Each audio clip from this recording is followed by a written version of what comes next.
introduce yourself and the exhibit for Florida. Okay. Thank you. Well, good afternoon, everyone. Hi.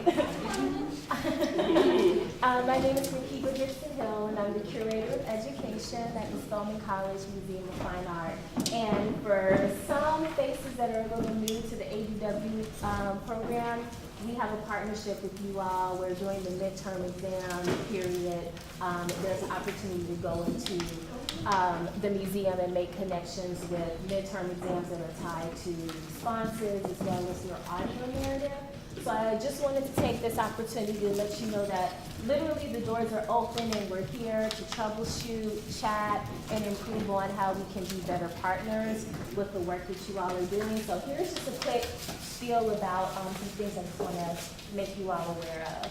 So we shifted our mission, and our new mission is to inspire and enrich the lives of the Spelman College community and the general public, primarily through art by and about women of the African diaspora. I added that about, but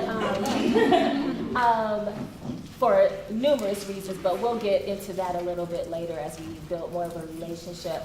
But I wanted to just kind of lead with that to share that we are definitely committed to strengthening our ties with our community on this campus. A lot of times when you're coming into the museum to see people from the outside, we really want to lead with that. So please know that that is something that we're doing from the inside and out.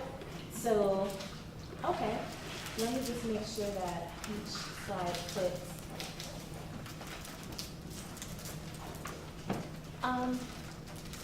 Pashna, can you help me with something? What's happening is I'm able to look at the new slides, but it's not showing up on the screen. Did you not have that? I think BJ has been helping us out. Thank you, BJ. Yeah, we have that. I think it's just like this, it's a freeze frame.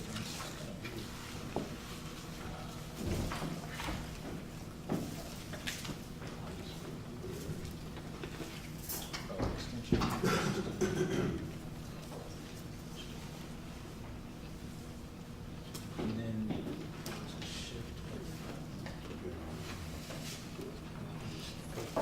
Okay. Thank you, Jen. This is the arrows. Okay, I did not do that. 1997 transition. But these are some things that are about our mission and vision, and I'll let you all take that in.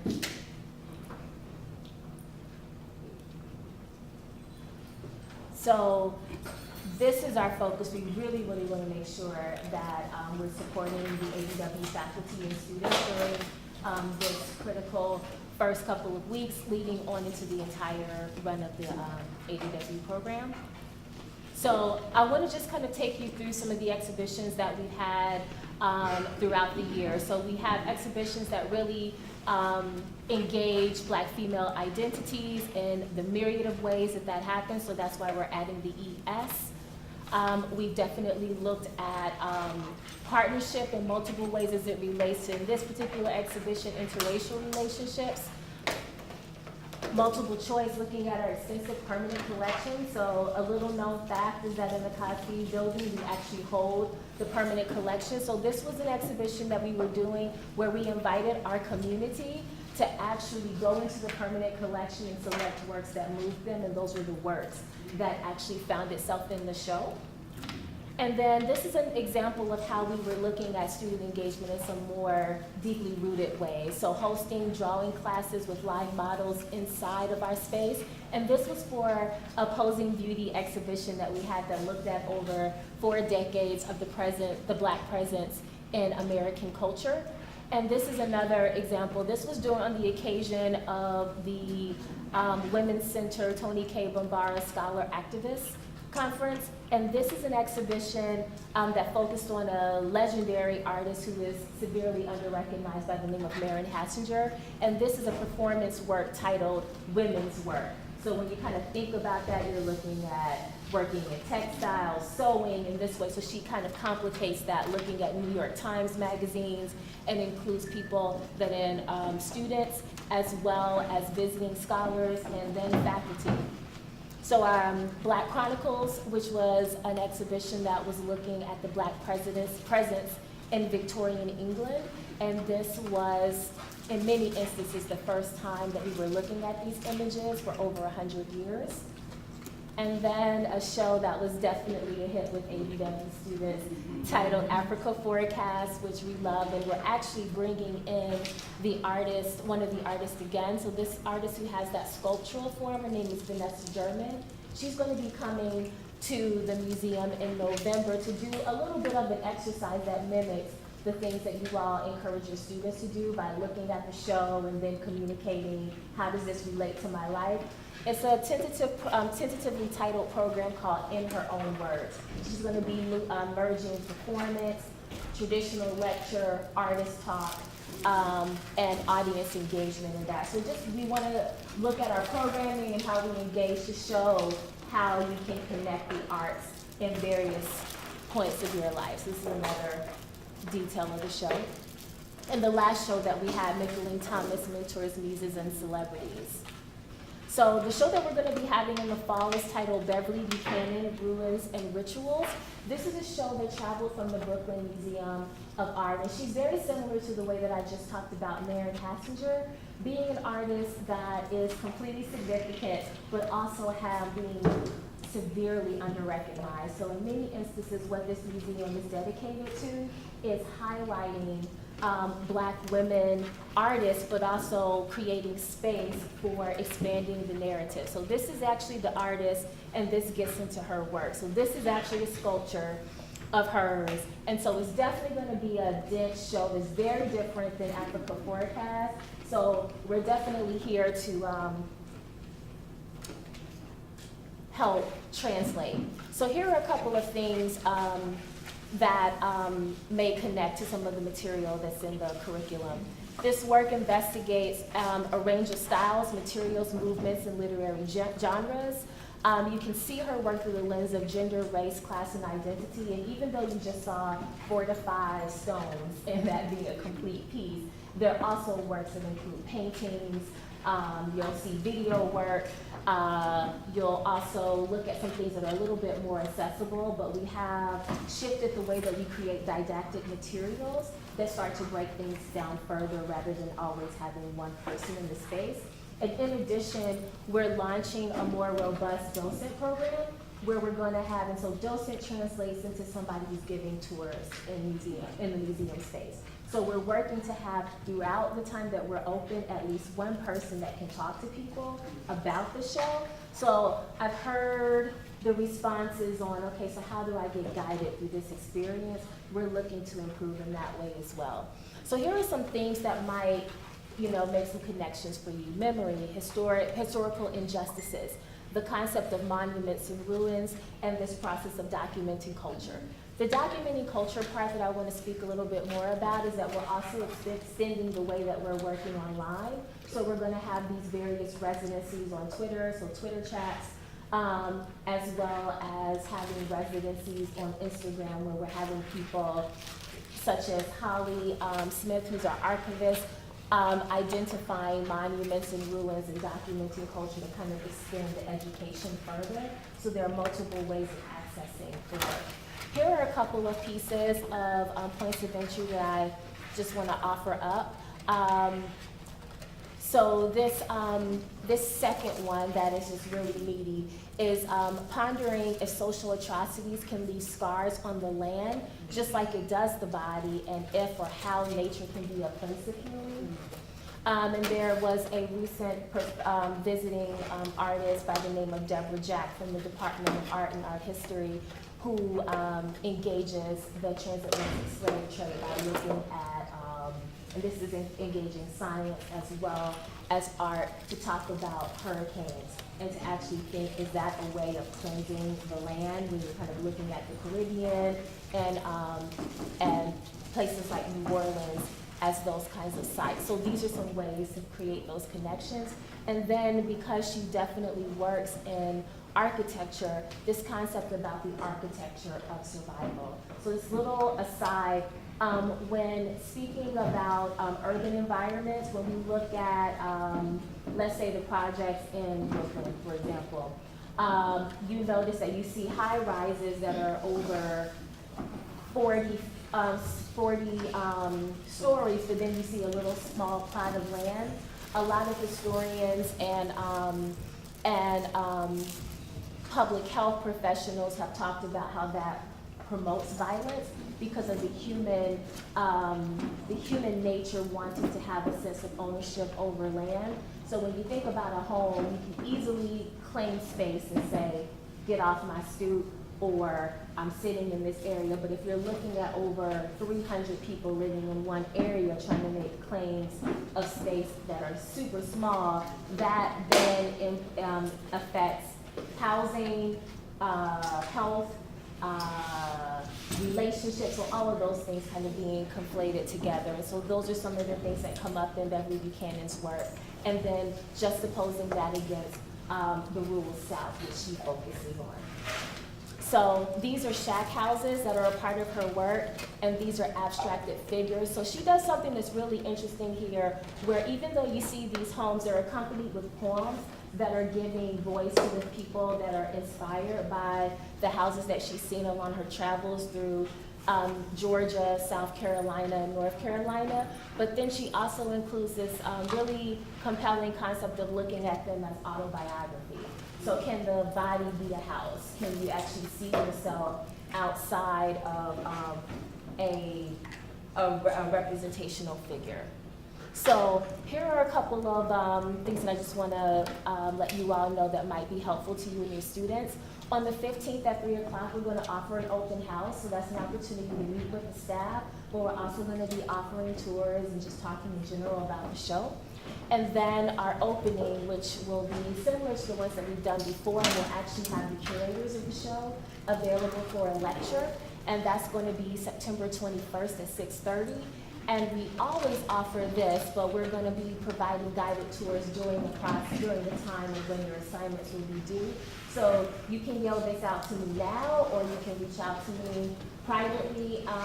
What makes sense as an opportunity to create these tours? Is it the week that the assignment is due? Is it the week before? What do you think? When we should start offering the tours? I have to look back at the syllabus, but they get the assignment and they have, a span of like 2 or 3 weeks to do it. Okay. So they would have to, something within that time frame. Okay. But I don't know those exact dates. I'm Oh, sorry. no problem, no problem. So I'll just hold tight on the date that the assignment is due, and then we'll look at when we'll schedule them. And then our community conversations program is also kind of modeling how can you use your passion or your interest or your area of specialization to connect it to the work that is actually on view in the museum. And so Julie Johnson, who is a professor in the dance department, is going to be modeling that on October 4th at 3 p.m. So that's another opportunity for the students to kind of see this in practice and also participate. My contact information is here. I'm in Cosby 216, so if you want to chat or stop by or have any comments on how we can better serve, let me know. Thank you. Great, thank you very much. Thank you. And some of this information is already on the website, right? This will be posted on the website? Yes, and I'll be more than happy to forward this to Crystal if anybody wants to look at it. Great. Thank you. Next will be Fran Janika.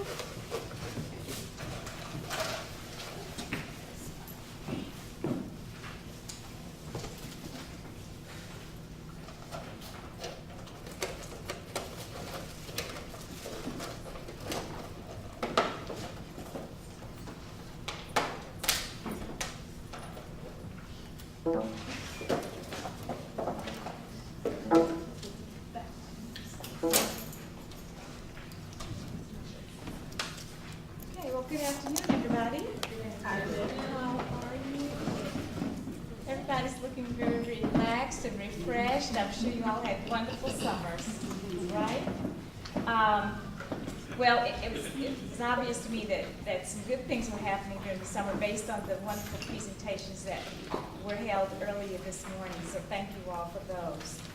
I want to kind of give you an overview, a couple of things, to remind you that the First in the World is a field-based experimental study. That means that we have certain research protocols to follow. And one of them is the notion of random assignment. Students are randomly assigned into your classes. This is very, very important to keep in mind because you may have some students who come to your classes, especially this first week. If they're not on your roster, please send them immediately over to Milligan. Many of you did that last year, and we greatly appreciate it. But this summer, as we were analyzing the data, we still had a few students who were assigned to one condition, and they ended up in another one. And that is really not a good thing. So again, thank you for your support in that effort, but please continue to do that. The other point that I'd like to make is I'd like to give you a little overview of what the students did this summer. They were busy. This summer, probably more than any other summer that I'm aware of, they completed a number of assessments online prior to coming. The good news for you is that we have the majority of consent forms and we have the majority of demographic surveys. So there will not be a need for JCA to come to your classes to collect those. The few that are remaining, we're trying to catch those students this week. But it also means that the first day of class, we would very much appreciate it if you would allow students to complete the pre-assessment the first day. That is critical because it gives us valuable baseline information about where students are, what their thoughts are in terms of how they study, how they approach informational text. So I think you did that last year. But again, we'll do it again this year. You won't have quite as many interruptions. So those were the main points that I wanted to make, and I wanted to ask if you have any questions. Yes? I forgot. How long does the pre-assessment take, or how long should we? It will take a good, I would allow at least 35, maybe 40 minutes. I think most students will probably complete it within the 35-minute time slot, but you inevitably will have one or two who may take a little longer. And just to clarify, this is still separate from the ADW? Yes, Okay. yes. Yes. That still This is needs to separate. happen in the first week? You will get hard copies of that on the first day again. Okay. Your first day is basically getting them to do these surveys. Maybe you can introduce the syllabus a little bit and have them read it and come back and ask you questions. But yeah, first day would be mostly getting the surveys. Sorry, I have a follow-up question. Would it be possible to request the use of the iPads for that first day in case students don't bring a laptop to class? We can do that. Just Okay. please email Ms. Myrie. Okay. If you would, Thank you. please. Yeah. And we can arrange for that. Okay. Any other questions? Yes. I'm sorry, I'm new for the pre-assessment, that's done online. That one is online, and then the ADW survey, it will be hard copy, and our request is that you have students complete both of those the first day of class. We're deliberately keeping the hard copy because we don't want students to get confused. They say, I already did one, online. So hard copies, what you will bring to ADW office.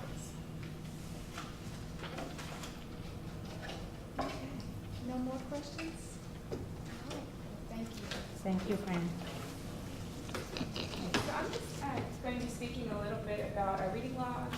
So you all should have a handout that says reading log instructions Yeah. faculty. If not, it should be going around somewhere.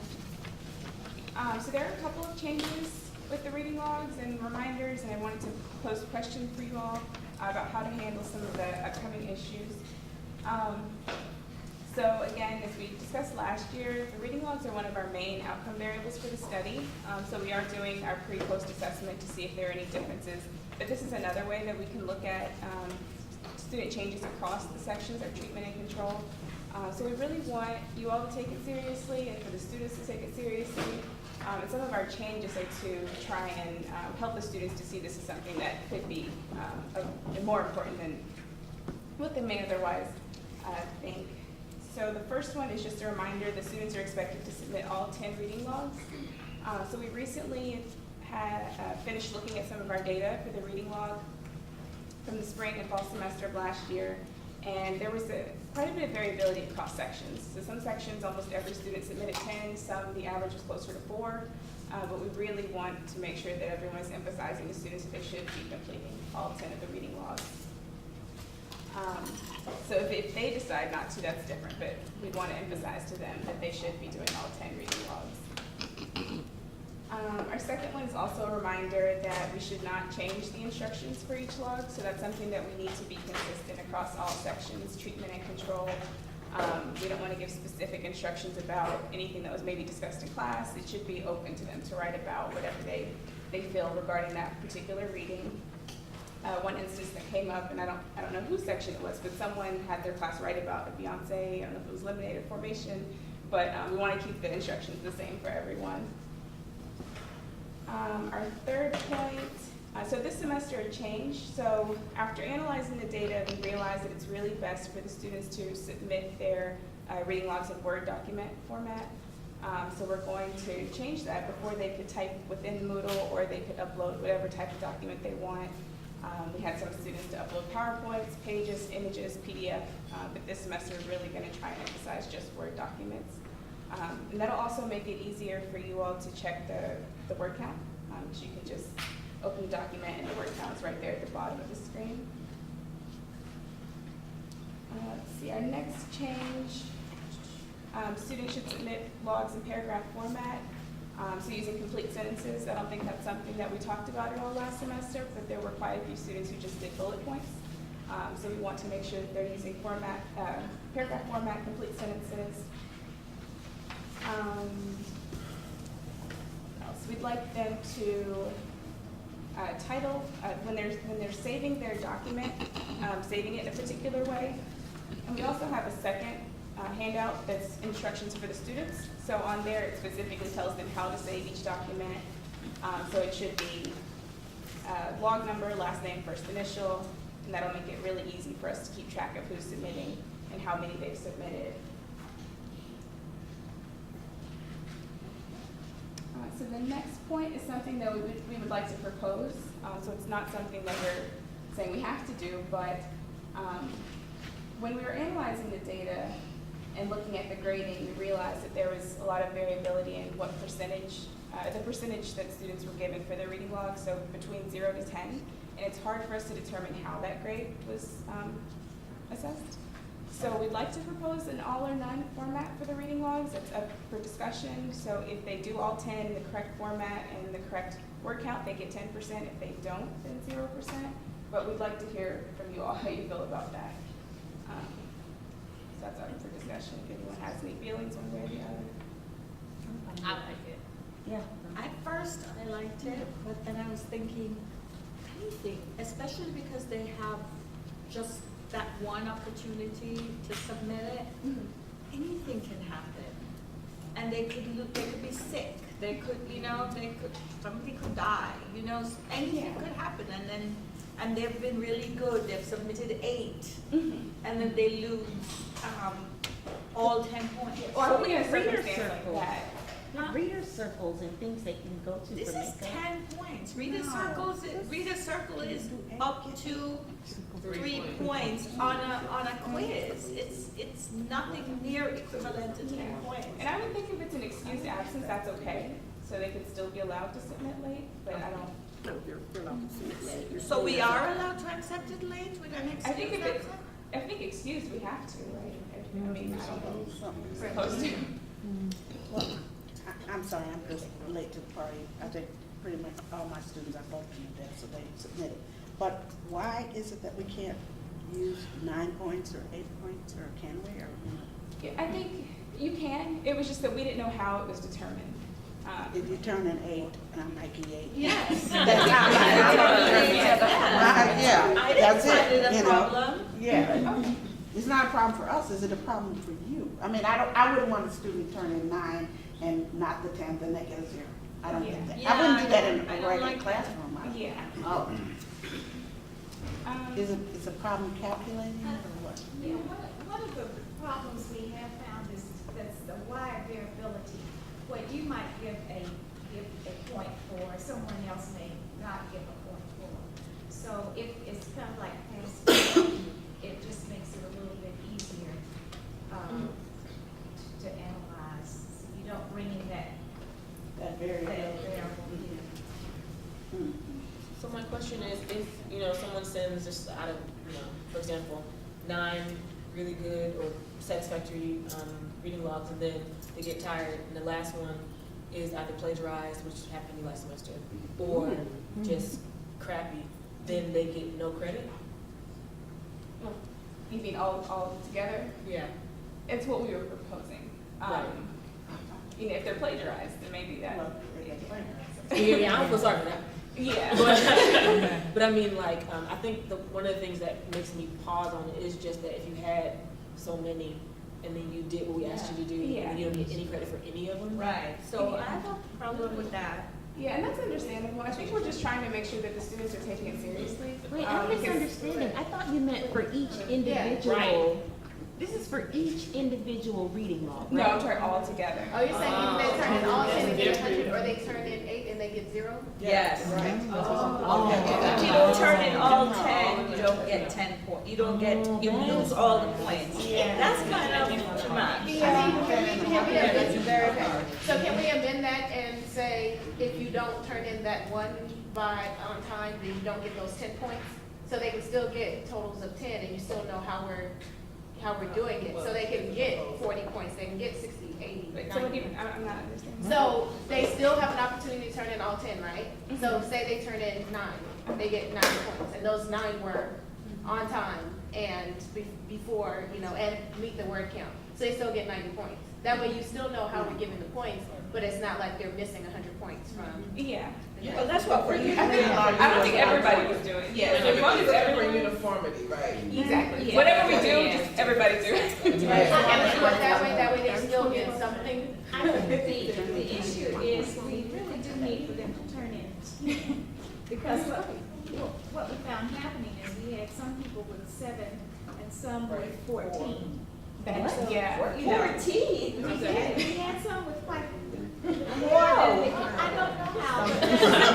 But honestly, that, you know, and so you can see the problem that we experience. So maybe the issue of the timing, in other words, as an instructor, you have you know the students, and so if you feel that they need a little more time because of specific circumstances, maybe that would be the way to go, rather than say we would accept fewer assignments. Right. So in other words, we need the 10 assignments, but you might be able, because it's your prerogative to determine if the student needs a little more time.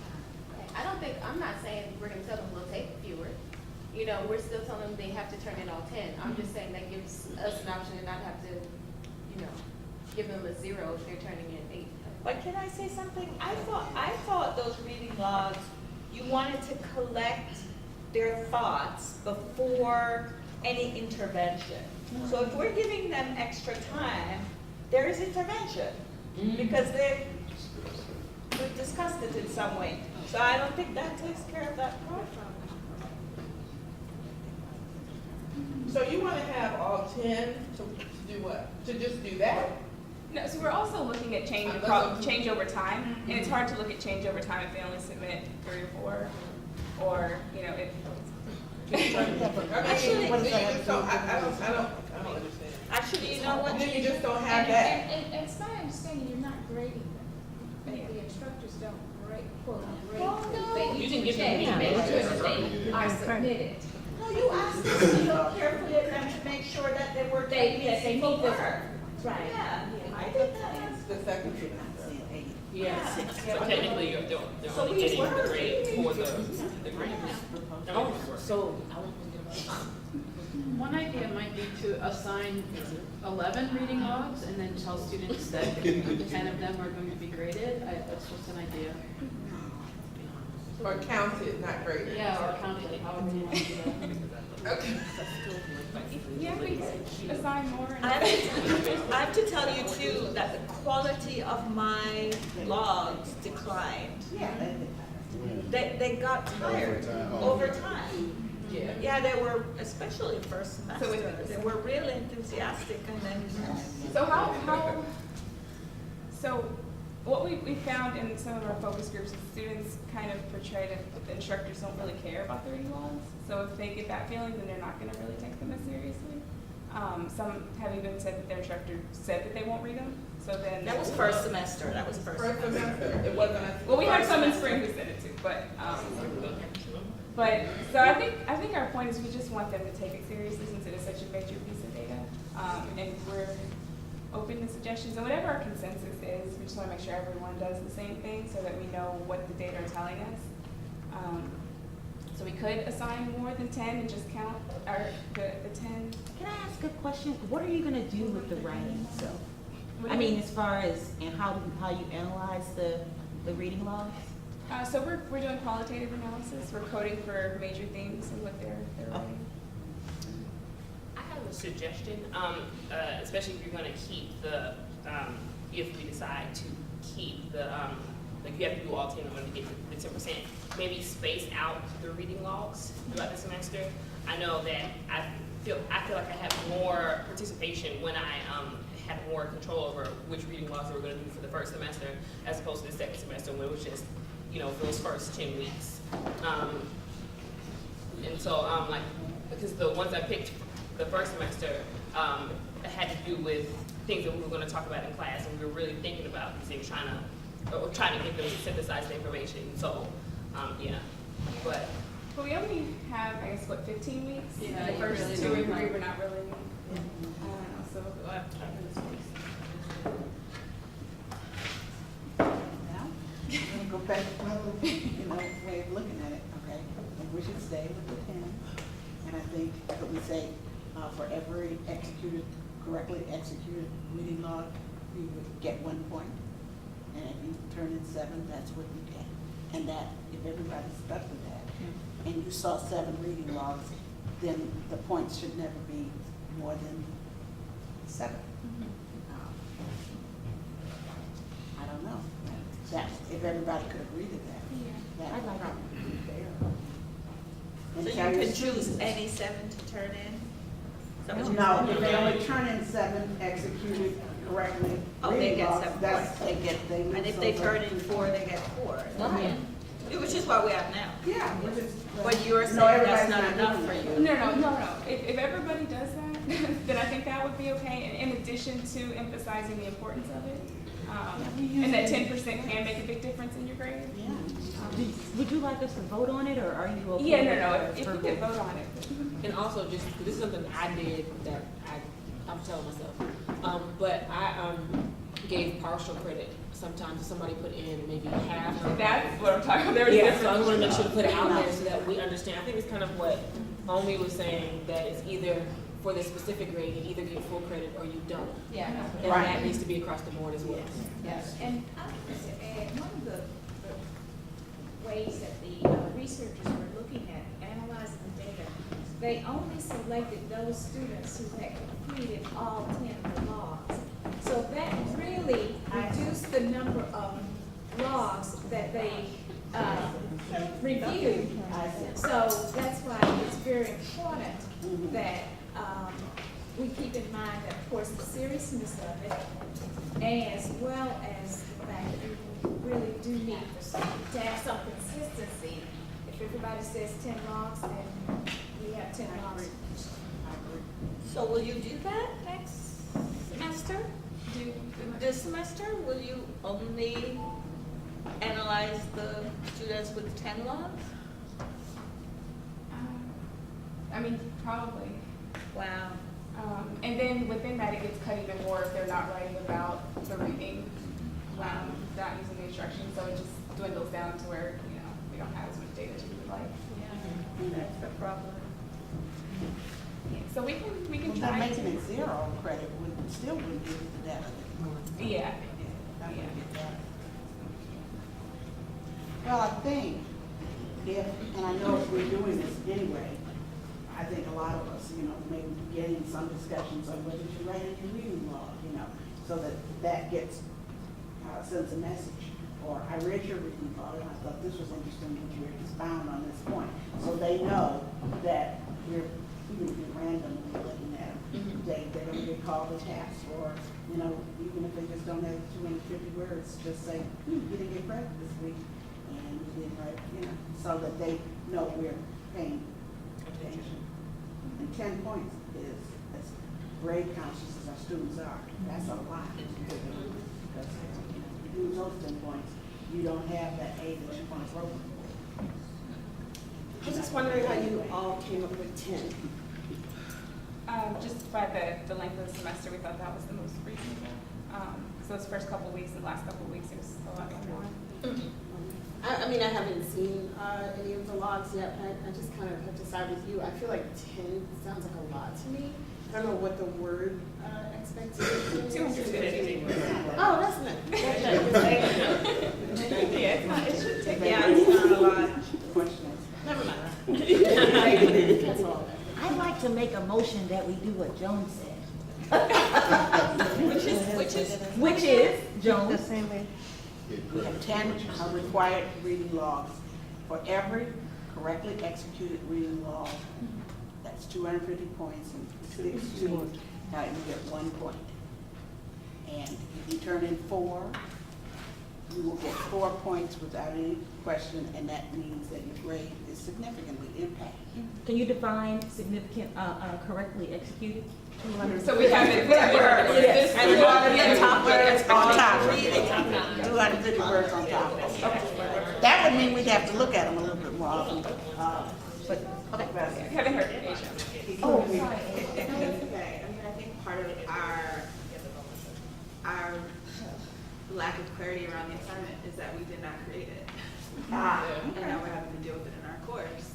So I think that creates issues around, okay, what's considered appropriate content for a reading log. So if, let's say we have 4 readings one week, are we requiring that the reading log somehow connects to all 4? No. So that's what we did in the spring. Just as soon as we finish this conversation, we'll go again and pick a specific reading for each week.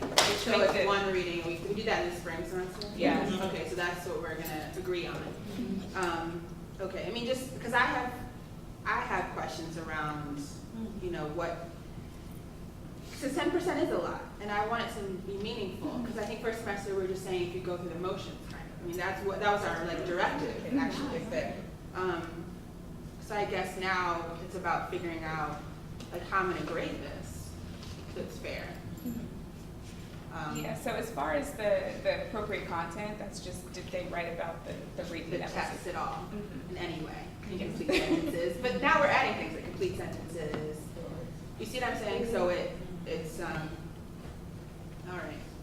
And then the other thing, I'm sorry, but I just feel like I've asked this before, but it's so easy to populate this into all of our Moodle pages so that we all have the folders and they all go in the same week. Because is that part of the study to look at the same week for each student? I feel like that alleviates having to do this because, I mean, you're guessing that we're all going to do this, one, and do it like you're asking. But you can populate this in the Moodle, right? For all of us. Yeah, someone could. Yes. I'm just saying we've done that before. No, ADW is a class with multiple sections. Right. We've had this before where like in everyone's Moodle page there will be the critical essay. Actually in there already, yeah. Right, that's what I'm saying. So we already do that. I don't know whose job would be, but that might eliminate. I mean, that might create some level of standardization. Also. Yeah, I think we did. We do It's that? in there already. Yeah, we did it in the fall. Well, they're in the fall, it's in the fall. timetable. It was It was in there. It was in there last It fall. was in there. I don't know if It was it's done there. the first semester, and it was not the second. Not the So I second, remember I okay. had to learn how to do it. Yeah, so there's instructions here how to do it, but we can see if we can get that done before. It's a lot of work, and I'd rather focus on grading the logs. Yeah, Yes. yeah, so we can try, I mean, it's the same instructions for each one, so it's just literally assignment, the title and the instructions, so we can see if we can try and do that before. They did it. Oh, I don't know. Well, I don't know what their schedule is like right now. It's in It's there. Is it in there now? It's in there, yeah. Well, I mean, yeah, I'm looking at it, it says reading log 1 in week 2, reading log 2 in week 3. For Is the that fall what? 2017? They probably just copied it, so. No, it's 18. No, mine is in there. How do you know? Yours is in there? Oh, I'm sorry, my page is there. Is this semester's? It doesn't say, it just says that. Does it have I didn't see it 2017? from mine. It doesn't say 2017, it just says that. Oh, yeah, that's 26. Oh, that's fine. Yeah, that was How do you the know? first The number. Where did you see that? The number 4 times. Yeah, see, oh, yeah, that other one was 26, 27, 21. So that's, in January. Somebody went in and, how do you say, Oh, they copied the. yeah, they copied last Oh, they cloned year's. the course. They cloned it. Okay. They went and cloned it, and in cloning it, the reading logs are there. Okay. We just have to make sure everybody has, because the first semester got weird. I think I started my reading logs at a different time. In cloning it, Oh, yeah, it took out all the student responses. Yeah, so Also I, send me No, an the electronic students' copy of responses the, are there. you can send me. so I don't look at it. Thank you so much. No, I don't think that the No, she students. says the student there. responses are there. Let me show you. So what the They students cloned did it. last semester? They just cloned, yeah. Oh, So the you have to content make logs, right. Any changes you have to make it manually. This is, it's in there. And that means I actually all my. Okay. So I don't know. if you have Yeah, everything. yeah, so I think I have access, so I can go in and clean it up for everyone. Okay. And, yeah, I'll do that. That would be probably faster than trying to ask someone else to do it. Okay, so that sounds good. But do we agree on it? Right. I just wanted to reiterate what Joan said and what's been said. I think my experience, and I've just taught ADW for 1 year, but based on my sense of things, I gave a certain percentage or a point value to each reading log. So if the student didn't fulfill the requirements, she or the student received a 0. And because students are very sensitive to their grades, if they noticed a 0 there, then oftentimes I would have a student approach me about receiving a 0. So it seems to me, and I had very few students who did not do all 10 reading logs in both of my classes. So it seems to me that if we attach a percentage or a point value to each individual reading log, that might encourage students to take it more seriously, as opposed to taking them all as a group and saying 10% or no. Yeah, that sounds like a great idea, 'cause if they see that 0, then, yeah. Right. Yeah, and they get an alert. You got a 0 in your grade. You get an alert, yes. So does that sound good to everyone? Yes. Yes. So we're gonna do each one individually is, 0 or 1%. And then we're gonna emphasize the importance, and hopefully that'll. So we would need to be really There's no clear that part. if your log is 249 words, you get 0 credit. Oh, no. Right? This is what we're doing. Oh, no. Hey. They need to learn how to, they're in college. They know 240. I mean, I'm just saying. Just for clarity's sake, your log instructions here, make sure you update them with the changes that you're gonna implement, right? Is it different? Well, it doesn't say, log number, first name. Oh, it says it on. It says it. Oh, you mean in the instructions? Yeah, I mean, Or what will the student see then? They have a sheet, that one. This will come up with each reading log? Or we can make copies and give it to them, but we could also have it. I think it should come up with the. Okay, well, I'll add it. Thank you, I'll add that to the Moodle page.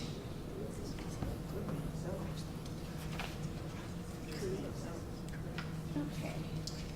So any other questions about that? Okay.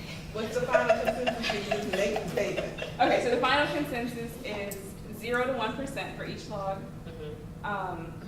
If you roll zero or, thank you, I'm sorry, not 2, 0 or 1% for each of the 10 logs. 10% means that they had a minimum of 250 words, they wrote about the appropriate reading that was assigned, and they used full sentences, or they wrote in sentences instead of bullet points. And they put it in on time, like before? And on time, yes. Except unless it's like excuse absences or whatever. Right. Okay. Just moving along, another change, so at midterm, just for ease of analysis, we're going to ask each of you to download all of your logs and submit them. We'll talk about that later, just wanted to bring it up now. We'll send out detailed instructions on how to do that. And this just so you can balance more how you guys are reading them. Yeah. Okay. Yeah. Wait, we're gonna download the? So basically how you go in and look at them, so that our researchers don't have to go in and do each one for each student. There's a way to bulk download. Yeah. Yeah, you can download Yeah, all. and we'll send out instructions about how to download all of them. So you don't It have shouldn't to take do more it. than 5 minutes, promise.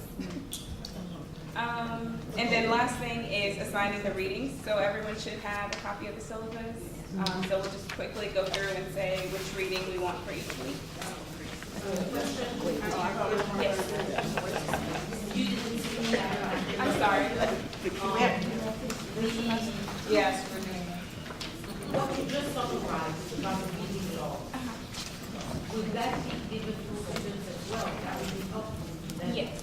Yes, so I'll send out an email and I'll include it in the Moodle page so that they'll have that information as well.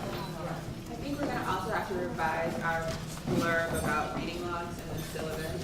Okay. On page 5, just to be updated with what you have in the handout.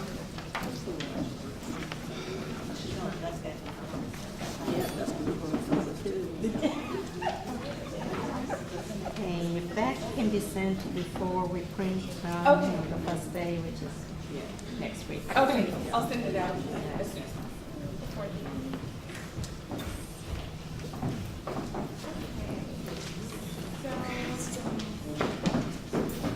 I think last semester we started at week 2 or 3.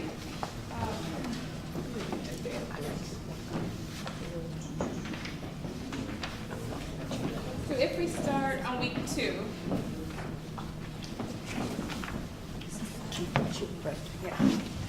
I'm not familiar with the reading, so whatever anyone wants to volunteer, which reading they would like to use for the reading log.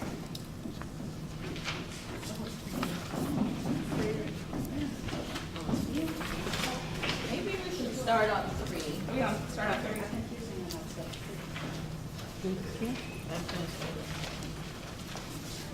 So if we start week 3, So that will have to change, right, in the instructions? I think the You will do instruction that. says, Week 2 or week 3? I mean, in the Moodle, oh, in Moodle, it does start 2. Yeah, so just to As a logistical thing, why not keep them the same? We didn't do it for the fall, we just did it for the spring. Oh, okay. But this will stay the same next year. Okay. Okay. So we've had a motion to start with week 2 or 3, anyone feel? 2. 2, okay, so which reading? Oh, it's already moved. Yeah. Number 1, The pray. first one, okay. Number 1.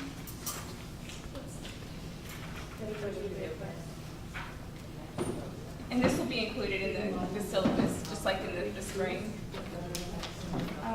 Week 3. The first one. The Patterson.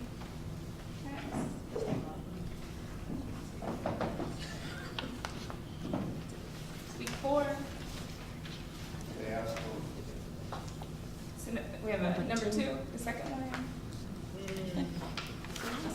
number 3. I don't like this. Do we have to? Let me get-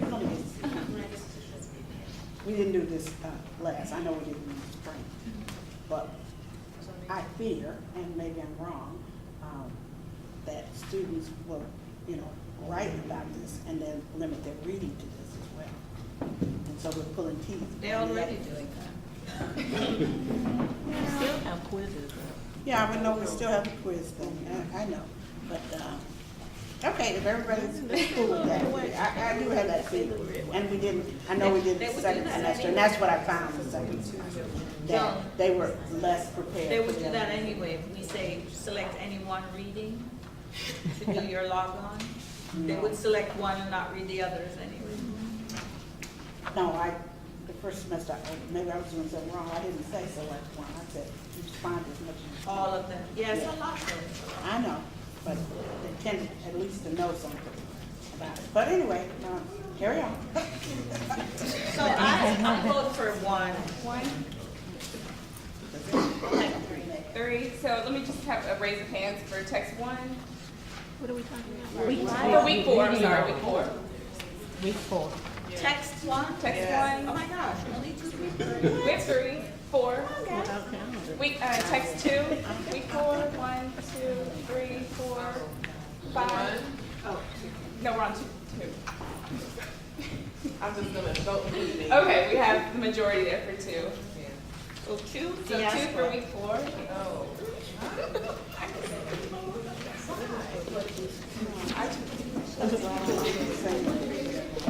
All right, Yeah, week, number 1. yeah, so far for week, let me just recap. Week 2 is text 1. Week 3 is text 1. Week 4 is text 2. So we're on week 5. Yeah. All in favor of 1, text 1, week 5? Okay, that's majority. So text 1. Week 6, text 1. These are both chapters in the same book. Yeah. Can we just do both? Yeah. No, that's fine.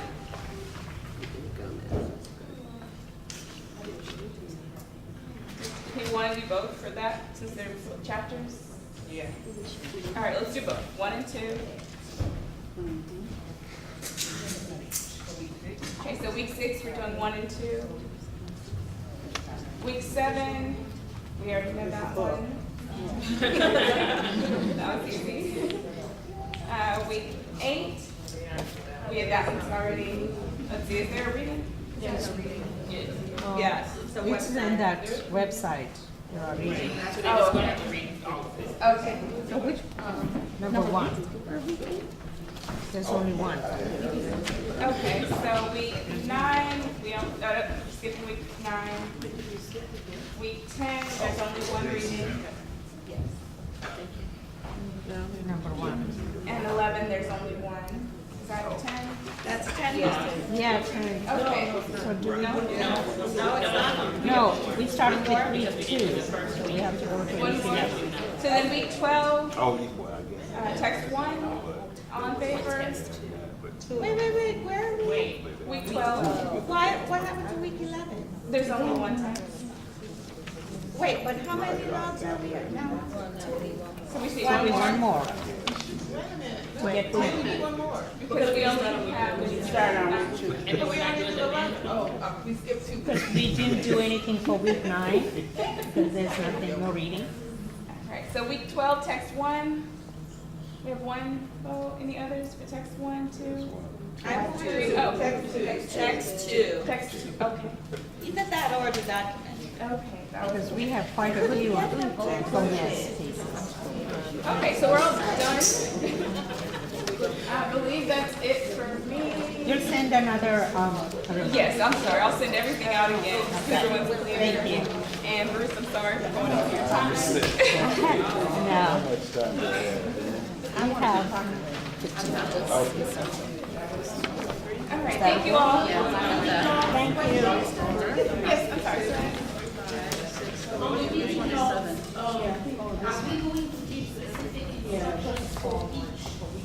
No, so the instructions will be the same for each log. The only thing that will change are the reading. Encourage them actually incorporate the text together in their response. I'm sorry, I couldn't hear the first part of your question. How are we going to encourage them to actually read all of them and incorporate in their response? So they're only writing on just that one log. It's a response on the reading, right? Right. So how do you encourage them the analysis? So the other readings and their response. So otherwise, how do we avoid that they focus on the one? Quizzes. And this is why I was thinking, brainstorming about having individual questions for each reading log. You know, we can't, Meaning, for example, if you take it that you have a theoretical text, and then you have text that demonstrate the theory, then we could, for example, design the question on one that demonstrates the theory and see how the theory applies to that particular text. so could that be something incorporated as part of Because the that's quiz? pretty much ongoing, when you have a theoretical text and then Yeah. So for the logs, we'd like to keep them open-ended, so we just see what they come up with on their own. So maybe to encourage them to still read all the text, that could be incorporated as part of the quiz or discussion in the classroom. Just because I know that it would be hard to get everyone to say they want these particular questions in the log also.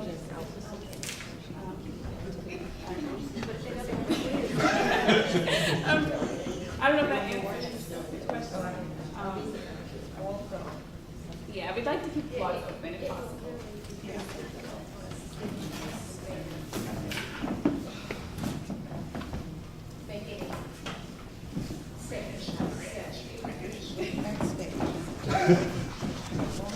Just one quick comment, please. Please make sure that you sign in on the sign-in sheet. And if you would, as you leave, we have iPads outside, so that if you would, those of you who are in the control group, if you'll complete those evaluations for us. It shouldn't take very long, just a minute. Yeah, the right side of the ADW office, the student desk area, the iPads on We're gonna have Dr. Bruce Wade give us, so they're good. give us an overview of the surveys, and I'd like, if you can stay, control group, please stay on. Thank you. Thank you, and I'll try to make this brief. I know we're stretched for time. The ADW assessment is course-specific, so this has been done every year for a few years. And I'll share this PowerPoint with Dr. Perret. She'll share it with you all, because I'm going to be moving kind of fast, so you have the information. But one of my recommendations, Dr. Leeds was mentioning, I think it was the terms of engagement. And not all of the ADW terms of engagement are on the assessment, so I would recommend some, minor changes and tweaks to the assessment instrument, but I'll talk to Dr. Perret about that. So this assessment is done in the fall and the spring. Basically, in the pre-test and the post-test, questions are a little bit different. I think that needs to be adjusted too, but we'll talk about that. But this is basically the key, like on the pre-test, we asked how familiar they were with certain terms, including some of the terms of engagement, but not all. And then on the post-test, we asked what best describes your understanding of the course concepts after you've taken the course. There were 345 students who did the pre-test and 362 did the post-test. I think we can improve that. Dr. Perret mentioned why we do this assessment in hard copy. I would recommend against that because it's for selfish reasons, it's a data entry nightmare, but that's not the only reason. It's a little bit easier to process the data. I think we can enhance the response rate if we do it electronically, but I understand what's going on, so we can talk about that. There were about 540 first-year students in the fall, so we could calculate that percentage. And then the post-assessment, 362. 57% of the students were interested in study travel. I know that's an important part of the minor and what you all are doing in ADW. And 16% of the 362 were interested in actually minoring in ADW. So, you know, one of the first terms we asked about on the pretest is what's your knowledge of the African diaspora? So on the pretest there was and these are averages. The statistical software was down last night, so I couldn't run all the stats. So these are, you know, just basic averages, so keep that in mind. On the post-test, we see it varied between some and a great deal, and you can refer to that key on the second slide to, you know, interpret the numbers, but I just added those descriptors for you. On the another recommendation I have is we mention these concepts, but we don't really say what we mean. And so we may want to add some more descriptors to the survey so students know what we're talking about. Because students coming in, they all think they know about race, but they don't know, you know, about race as a racial construction, et cetera. So I think that's something we need to adjust. But we just ask, you know, just give them the concept of race. So on the post-test, it increased to 2.93, some to a great deal. This was the highest numerical rating. Just as a point of reference, we'll see this slide in a minute, but the lowest numerical rating was environmental justice. It was pretty consistent that a lot of students were saying they didn't learn a lot about EJ after the course. I think they did it before. What? Oh, before we took the post-test? No, you mean the readings were up to the post-test? Yeah, the reading. I want to say so. Yeah, that It makes could the last be. Yeah, Okay, they so took that's it something to before, think about. yeah. Yeah, I was wondering because that was one of the most consistently Yeah. low ratings for that. So do you suggest we leave out those concepts that are We taught don't after cover, the yeah, post-test? or do the post, Okay. and I know it's hard to do it later in the semester. Or do, because I think it's important to capture these concepts. Yeah. So either do it as late as possible or, Oh, but, yeah, the post-test is fine, but the pre-test would be no, we don't do the post-test till, the spring can't remember semester, when end it of the is, spring semester. We don't do it No. the end of fall. Right, but the last, we did citizenship, we did environmental justice the last day of Oh, class. right, Okay. okay. And we in did spring. the Yeah, assessment before for the that. last day. That's of important yeah. to know. Thank you, Okay. Michelle. Thank you, yeah. Dr. Hay. So citizenship, we see some gain. Gender, I was a little bit surprised it wasn't quite as high. You know, we talk a lot about feminism and gender. Yeah, I think one of the terms of engagement that's not on the survey is, I think you said trans identities. Yeah. Yeah, so we would need to add that, I think, especially since it's so important. But gender, I was expecting a little greater increase. Socioeconomic status, I think on the survey we just say class, and students don't always know what that means, or they have different perspectives on that. So I think that's something we could add a descriptor to as well. Intersectionality, yeah, so we see that increase from very little to some to a great deal, which should be good news. Constructions of knowledge, very little to some a great deal, so that's a pretty good gain. Critical consciousness, we see some gain there as well. Our concept of resistance. So, you know, and I need to point out, most of the students were given 3s across the board, but, you know, some of these averages will be pulled down by students, you know, rating lower. But mostly, we got high scores across the board. Colonialism, decolonization, migration, and once again, that's a very ambiguous term too. So, and I'd recommend that, and you probably made the copies of the pretest already, Dr. Perret. No, not yet. I would suggest we at least think about making some adjustments so we get consistent data, and you know, we can adjust it for the pre and the post. Imperialism increased from very little to somewhat to some understanding. Transnationalism, Pan-Africanism, and environmental justice. So they said they had some understanding, but that was the lowest rating. Let me see. Yeah, we also asked on the pre-test, rate your, and this item was not on the post-test in terms of a direct comparison. But on the pre-test, we said rate your knowledge of the writers, scholars, activists, and activists of African descent. So their rating was fair to good on the pre-test, once again not asked on the post-test. Another question was rate your knowledge of the geography in countries where people of African descent reside, fair to good.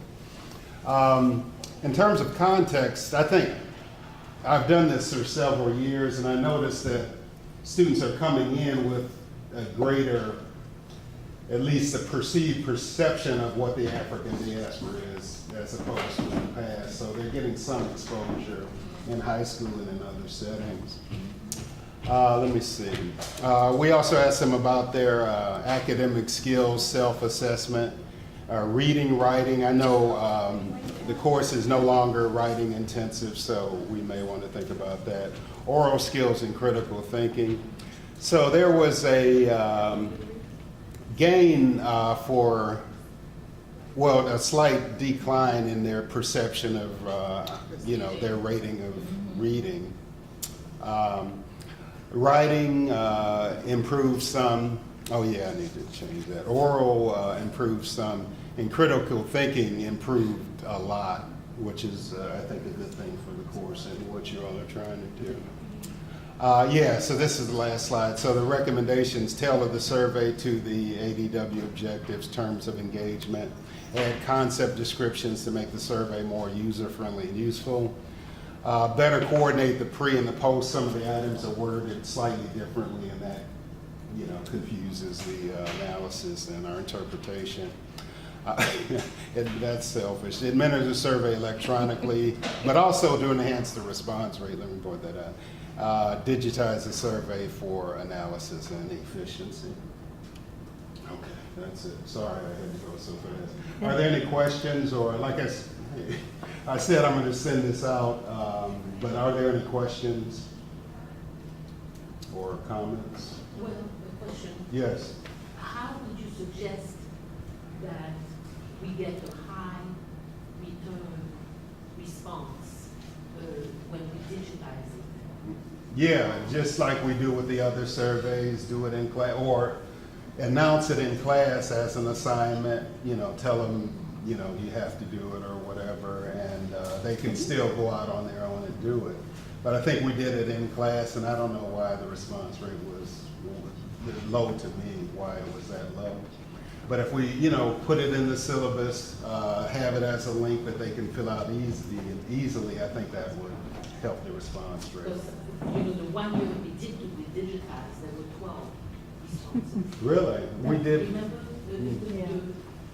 It was with a few girls. Okay, no, I don't remember When we that. switched from the papers to Mm-hmm. the digitized. Yeah. And so that's why I'm asking how.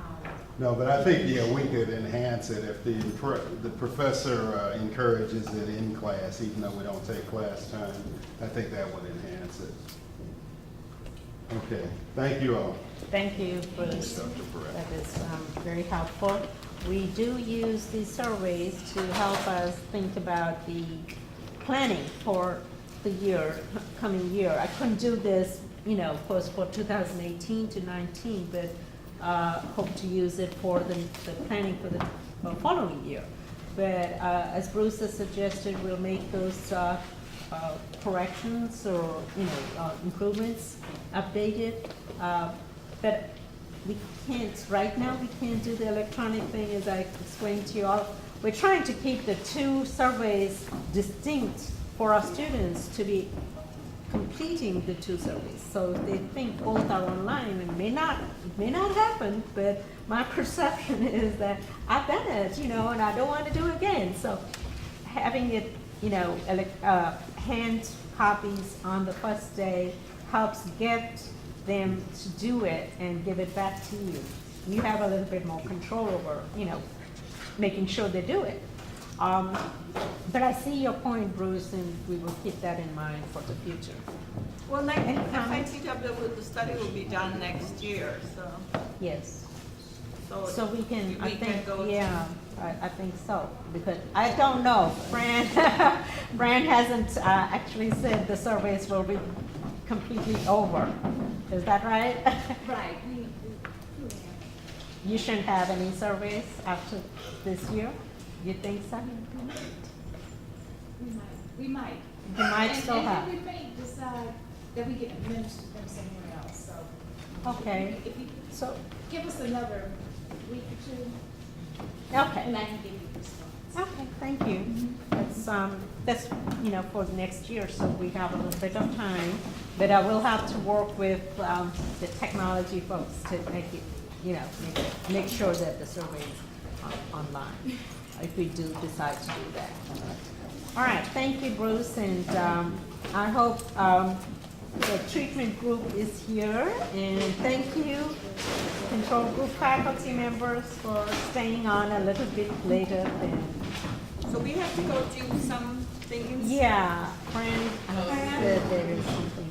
It's on there. Make sure you have signed, and given your, I think, they need your ID. I have a question that I just began to notice, so I should have brought it up because it's so. Did last year, did we have terms of engagement in the syllabus? I didn't see it. Oh, on the syllabus, no. Last, in the spring meeting. Yeah, I don't We should think, have them at the very beginning. That's. we need the list right here. Yeah, or just a handout, it might not be Yeah. part of the syllabus, but it might be on. I thought it was on Moodle. No? I didn't. I'll double check and Yeah. if we have to identify the terms. Right, because we're talking about these Everybody they're not can listed as what they need to know. Right. Here. Yeah. I want to. You need 5 minutes? I'll give you all 5 minutes. Thank you. I need to. I'm a professor of English, and I started directing this last year in the fall. We have a small group today, looks like, because a lot of people are emailing and texting me saying they've been stuck in lines at both gates. It seems like a real bad day, but I'm sorry about that. We didn't know NSO was going to conflict. We had our date fixed a long time back. But anyway, we will hopefully be able to go on, make some decisions for today. And of course, there is always, we try to record all our meetings and have them available. If you cannot attend any of our meetings, you can view them, and usually what Fran does is have you request the video so she can document that you actually viewed it, and this is for providing the stipend. As you know, the stipend that FITW provides is dependent on your attending, in addition to other things that you have to do. But for the study, it's important also for you. But for me, it's because we learn from each other, and it's valuable to attend these meetings and workshops. So welcome, and I will have you introduce yourselves. I'll just say a couple of faculty who are, Lena Lockhart is taking on teaching duties this year, and she is replacing, I believe it is Rita Goller. I have a couple of faculty who cannot continue.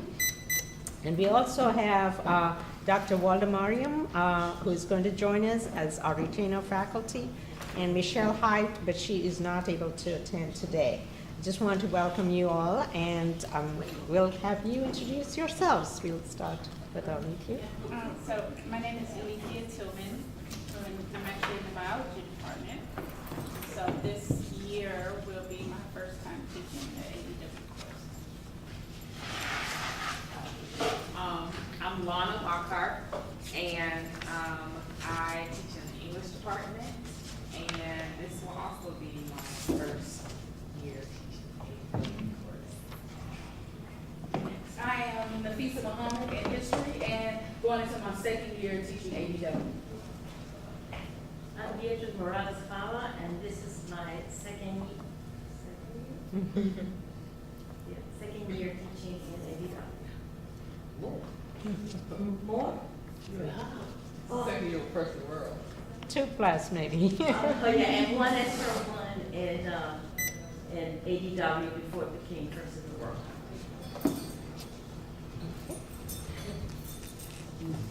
Soraya, you want to introduce yourself? Assalamu alaikum. Hello everyone. I'm Soraya Mukurta. I am one of the 18 founding members of ADW along with, I think, Dr. Barrett. Yes. We're part of the original team way back before 1994 when it became a mandatory course for all students. I've been teaching the course ever since, but it has evolved and it has changed and it's wonderful. I do have 2 questions when we're ready to answer questions regarding, you made a reference to compensation for attending meetings, and I've noticed it went from 500 to 300, and one from 2,000 to 1,700, so I was wondering about that. I think all those questions Fran will be able to answer, if you don't mind, because I'm... Yeah, I'm mentioning because you mentioned compensation. Sure. So Please refer to Fran, and I'm sure she'll answer those questions. I'll just speak generally, and then I can be a little bit more specific later, but you still receive the same total amount.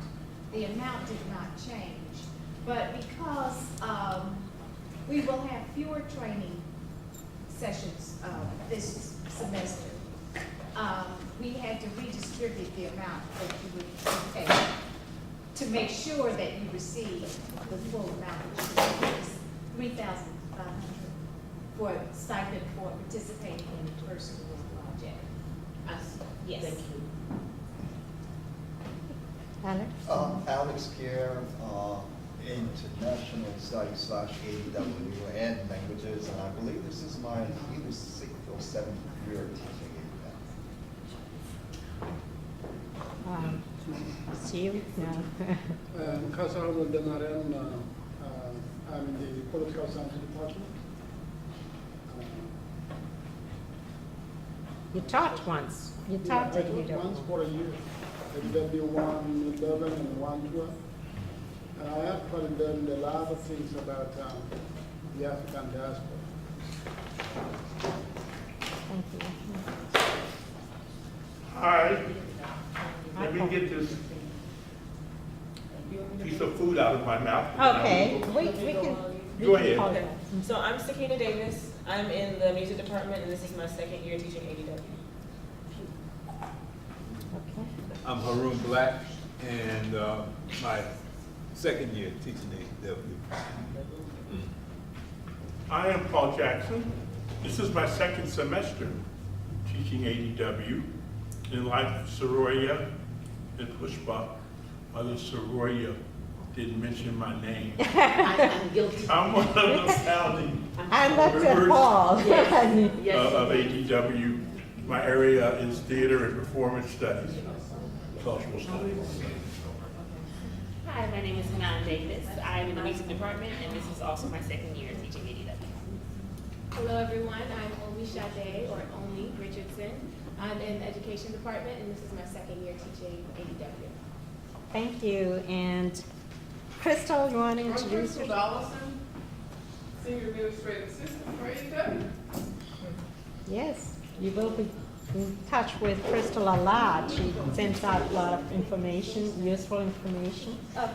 Mm-hmm. Yes, please. Sorry. Hello, everyone. I'm Nikki Gallery Wright. I'm the co-PI person in the world brand. And Fran. Fran Jackson, yeah, the person in the world brand. Thank you all.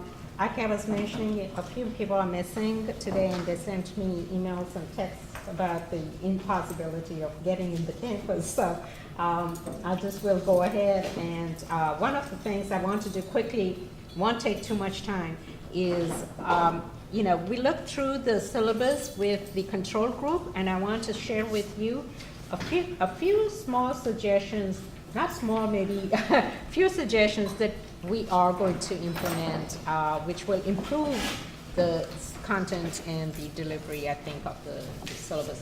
One of the things that was, one of the changes that was suggested and was actually everybody wanted that change in the control group, so I'm going to suggest that if you are okay with it, I'll go ahead and do it. If there is a big objection to it, then I'll have to rethink This is for week 5. The What page? film, page 14, 14. The number 2, Gender, the Enduring Paradox, is a film which we have posted on Moodle. It was suggested that at this time put it on as TBA and get in touch with Dr. Alex Chapman, who is in the Women's Studies and Gender Studies, who has expertise in the area, so we could include something that speaks to trans identity as well, and will give us a better understanding of framing gender in that context rather than the binary, way in which gender has been spoken of in many pieces that we've done previously. So we're going to hold off the actual title of this film. I will consult with Alex Chapman and get back with the title. I will preview and I will send you, if we can preview it, or we'll try to see how we can do that. I have, this suggestion came as those who presented on this week also said that this particular film did not address the various kinds of ways in which gender is being discussed and analyzed. So that was my. It's a little dated. That is, sorry?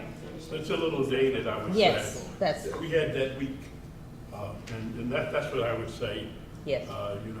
So if you have something that would include Right. trans And we do have those terms of engagement where we are talking about trans identities, but this one does not reflect that, the range of identities that are being spoken of. So that was a suggestion, right? And I have a suggestion based on the change.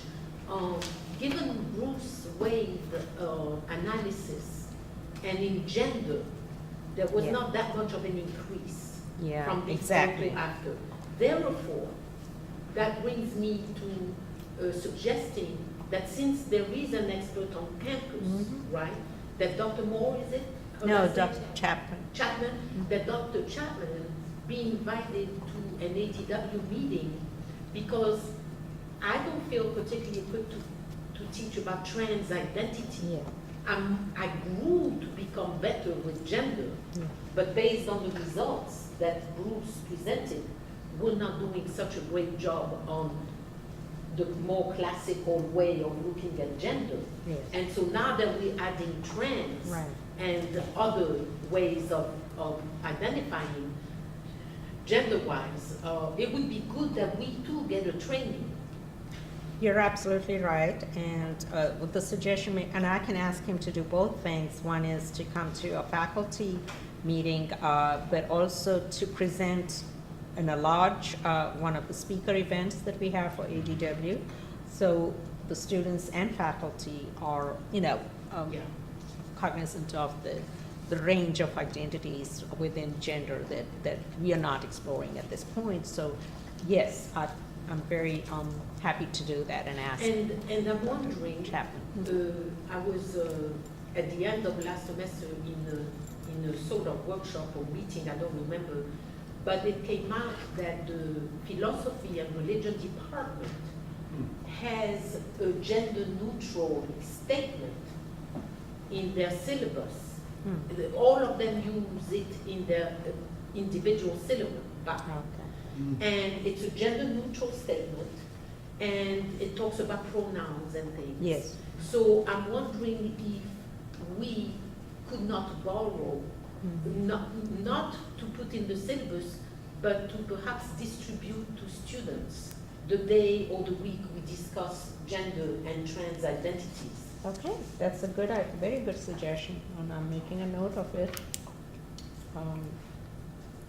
Philosophy department? Yeah, philosophy and religion, and the meeting I was in, I think Nami Kim is who mentioned it. Okay. I believe she was the one who mentioned it, that they all use it in their syllabi in that department.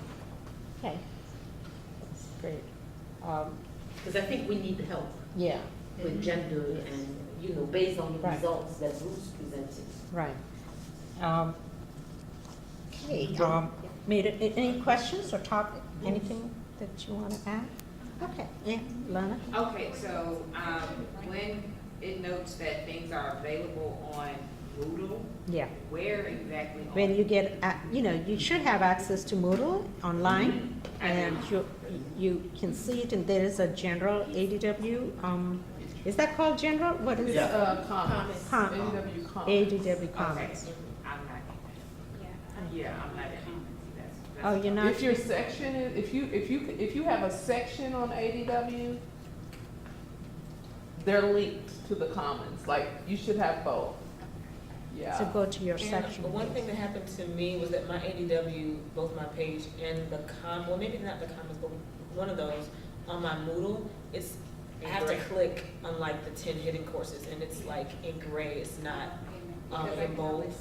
So I had to search for it, but it was still there. No, well, I have the class that I'm teaching, but I was wondering how do I get to, The Commons? yeah. If you don't see. Yeah, MIT will have to assist you, but the way it's understood for me is once the course, when we clone, see, the Commons course is a clone, and the way that's cloned is that I submit the schedule from Banner, which lists all ADW sections, and that's how they connect the section. That's how they add, each section has access to ADW Commons, but if you, once you get to your desktop, if you don't see it, or you can't find it, I'm not sure, because I see it, so, it's a question that Blanche Bryant can assist with. If you just don't see it, or Dan Shelley, but Dan helps out a lot, but Blanche Bryant can really address it, because I really don't know why you're not seeing it. Okay, the next one, this is to help clarify, on week 8, where it says due museum audio narrative must be uploaded on Moodle by midnight on Thursday, October 5, 2017. Instead of midnight, we're going to put 11:59 p.m. So students are not confused about that. I think those were the main ones. I'm just looking through if there's anything else that was. So midnight is Thursday then? No, we're going to take out the word midnight and put in 11:59, yes, p.m. Midnight is Thursday? Yes, Okay, Thursday, 11:59 p.m. No, Wednesday. No, it is Thursday. It's the end of the day of Thursday. Thursday. That's right. Oh, okay. Okay. Okay, we had a little bit of discussion about week 9, since there didn't seem to be much reading there. There isn't any reading, in fact. And we're not changing anything for this year or this semester, but we are thinking about having you read as faculty a little bit more on the Indian Ocean world. And I suggested that I will look into what we previously had in our reader was an essay by Helen Basu. But there's also a book that I have, which is Africa and India, India and Africa. And I will suggest some reading for you all to read and to be informed about it. Because I find, again, the comment some of the faculty made was that students don't take that seriously enough. They kind of go fast, and we don't have much of a reading. We do have the website, which is great, and you have links, readings, as well as images and so on. And you have the film on Moodle, Voices of the Cities, that you really don't have a scholarly piece that I would recommend. And that is going to be, right now, something I'll share with you all, but eventually we will consider adding it if that's okay with you all. Of course, we'll go through a process for that. I just wanted to suggest that most faculty felt week 9 was maybe for some a catch-up time, where they, may be able to catch up on some of the things that they have not been able to cover, but it did not expand or deepen the understanding about Indian Ocean diaspora at this point. Okay? So those were the discussions we had with the control group. You have a question? Yeah, was it the subheading on week 10, was it supposed to be the transatlantic movement? The transatlantic moment, yes. Moment or movement? It's supposed to be. Moment. Moment. Because I think it's taken from Michael Gomez's Yeah. Historical. Yes. The historical moment, yeah. Mm. Any other questions or comments? Well, we're not changing any of the order of the syllabus this year. No. Okay, well, a suggestion Yes. perhaps for the following year is week 15, when we're on Thanksgiving break. Like those are really, I think we talked about it in May, but those are really important texts. And half the students aren't here because they go home early. Yeah. If there could somehow be a way that these texts are moved to a different week where the students are actually present, that would be great. Okay. That makes sense. We have only one text for week 16 and one for week 14, and that's possible to divide up some of the readings, right? It's possible to do that. Of course, we'll discuss this at the end of the year when we have our workshop to implement any changes. But at this point, just make a note that week 5, the film is TBA right now, and I will inform you as soon as we get a recommendation from Dr. Alex Chapman. Question, last year, we had moved from the previous syllabus, the date of the critical essay to be later, and which it is now. You followed what, but it was indeed late. And where is it? It's on week 13 now? Yeah. So we had moved it back to what it is now, and that's kind of a bit late. And I'm saying this because some students, and I'm not going to name names, but did complain that they did not receive their critical essay back until after the final. Now, it seems to me that the critical essay should be given back to students, as probably most do, in time, so that when they come for the final, they have some sort of feedback. Right. But it is not just one case where students have complained and named names without being probed or whatever, without being asked names, but you know how they are and talk. And there are at least 2 cases, to my knowledge, where the students didn't get the critical essay papers corrected back to them until after or the day of the final. So I'm saying this not to us to try to guess who, but to encourage us to consider moving the date of when the critical essay is back to what it was prior to last year. We can do that for next year. We'll have to hold on to this right now for this year, for this semester.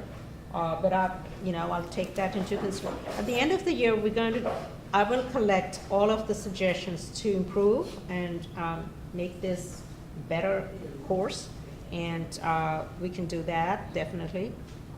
Because I don't want to change a lot of major assignment due dates at this point without, everybody input, and we don't have time. We are starting classes next week, and I don't think the study wants us to make drastic changes at this point. But that's a good suggestion, and I think anything that helps you get work graded and returned to students in time, I suggest that give them all of their writing feedback or any assignment feedback before their exams, because they do complain afterwards that I didn't know how I was doing. I thought I was doing fine, so I didn't really, it's not, these are first-year students, so they want feedback for everything in time so that if they are going to use that to prepare for their exams, we don't want them coming with a complaint that we could have fixed. Yeah. I also want to encourage faculty to we submit early alert notifications.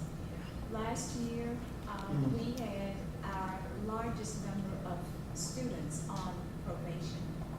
And we found also at the same time that the number of early alert notifications declined. So in other words, we have a lot, and it doesn't necessarily apply to you, but we have a lot of first-year students who never received an early alert notification, yet they find themselves in trouble.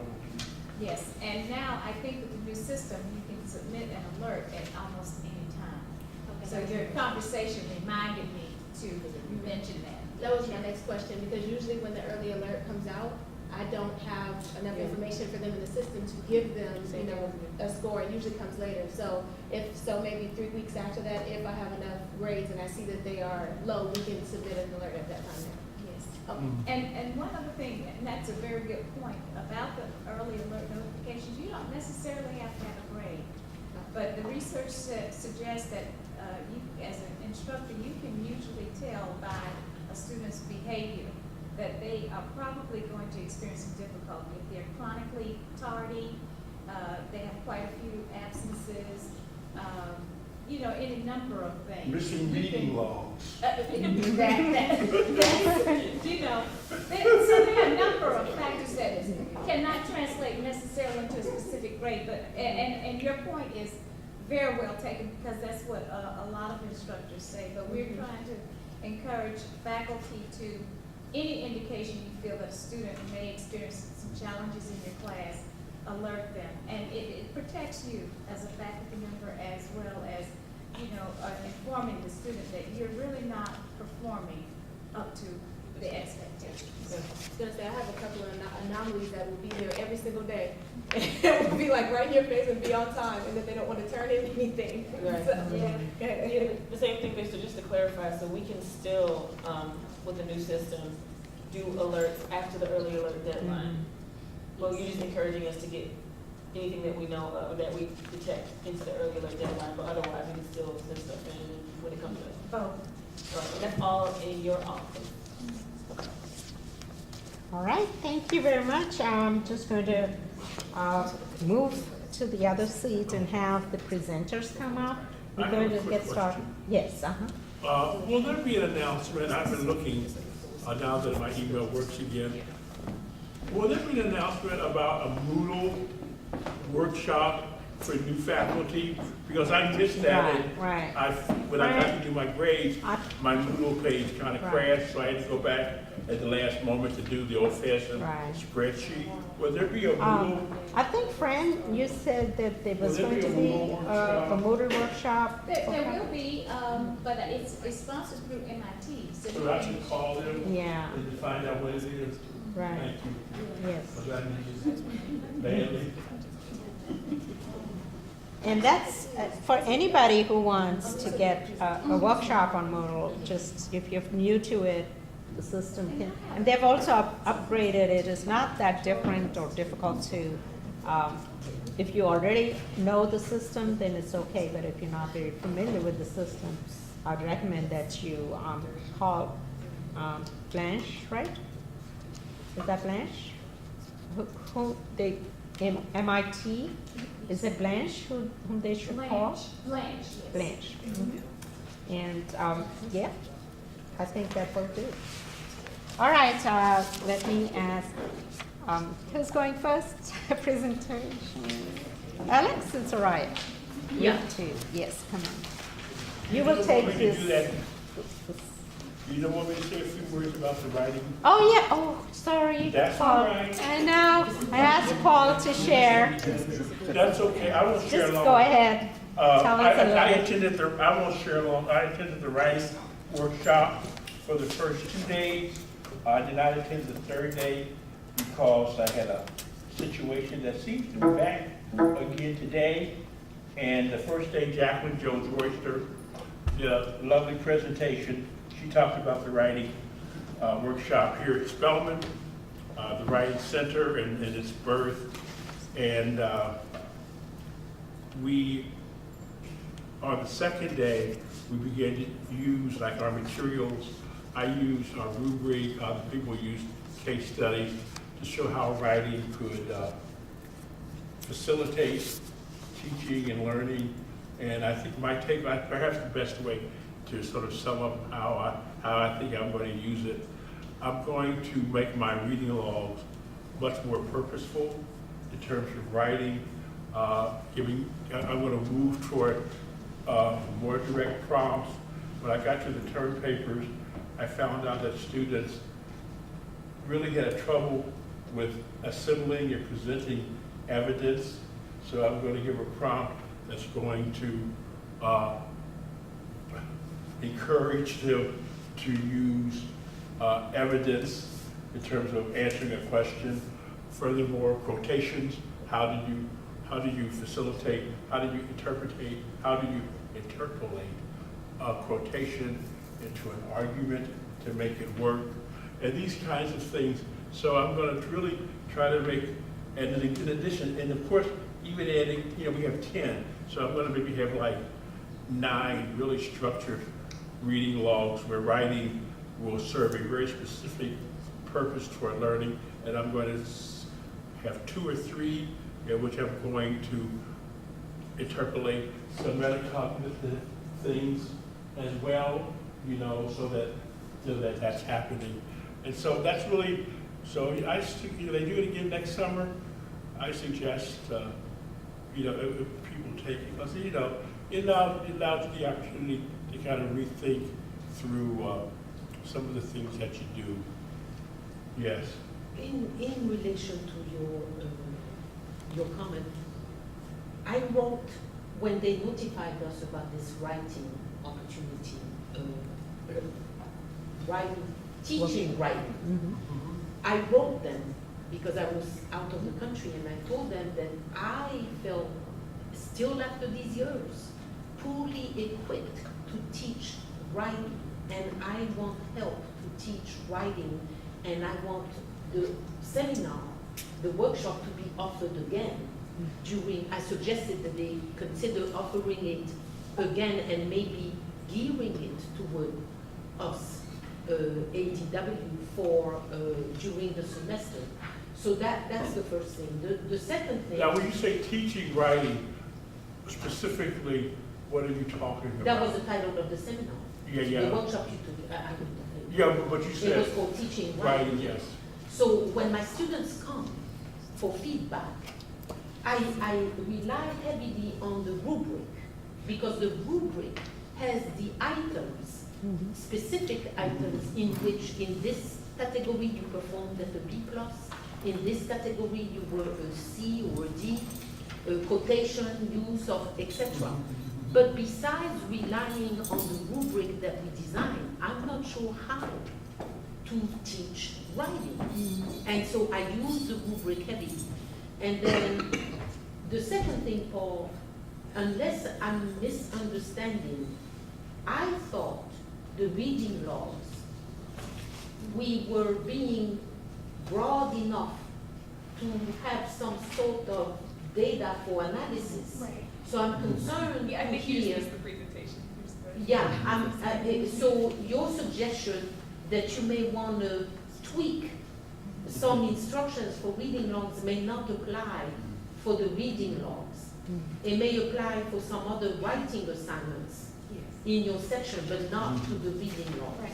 And so I wanted to make sure, because interestingly enough, Paul, and I think you were not in the room when this was discussed, that's why I had made the suggestion that we, this morning, that we tweak reading logs specific to the readings for that week.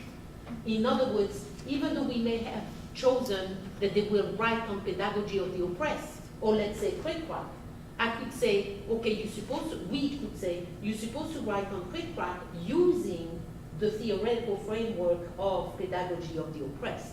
That gives them direction to go more in depth to write the first reading log.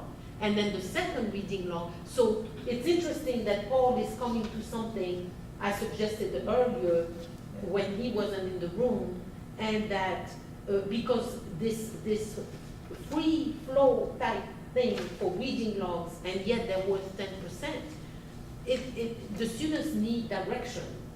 But in any case, I wanted to make sure that Paul will not I see unknowingly do what- something we're not supposed to. I see. But yet I love what you said, because I myself suggested something similar this morning. I think it's okay to suggest that they incorporate metacognitive strategies while they're writing their logs.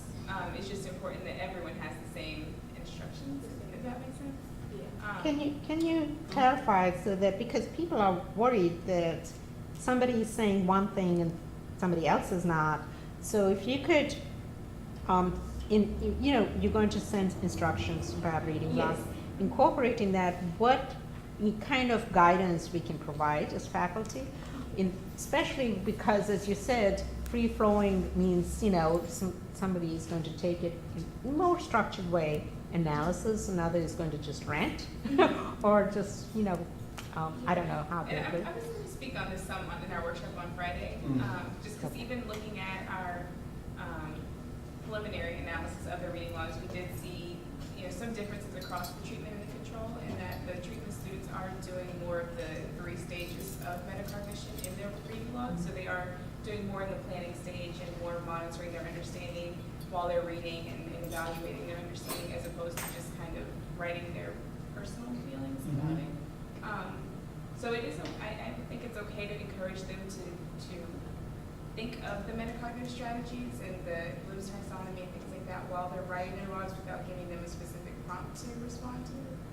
I don't know if sorry, I'm not. Okay. One thing that I think was helpful for myself and some other professors was using the quizzes as a way to get some of this orientation in. So one quiz, we focused on quotations. They had to pick quotations, so it was a prepared quiz. They had to focus on quotations, they had to pick them, they had to explain them. So in the text, and then Professor Davis had a quiz on thesis formation.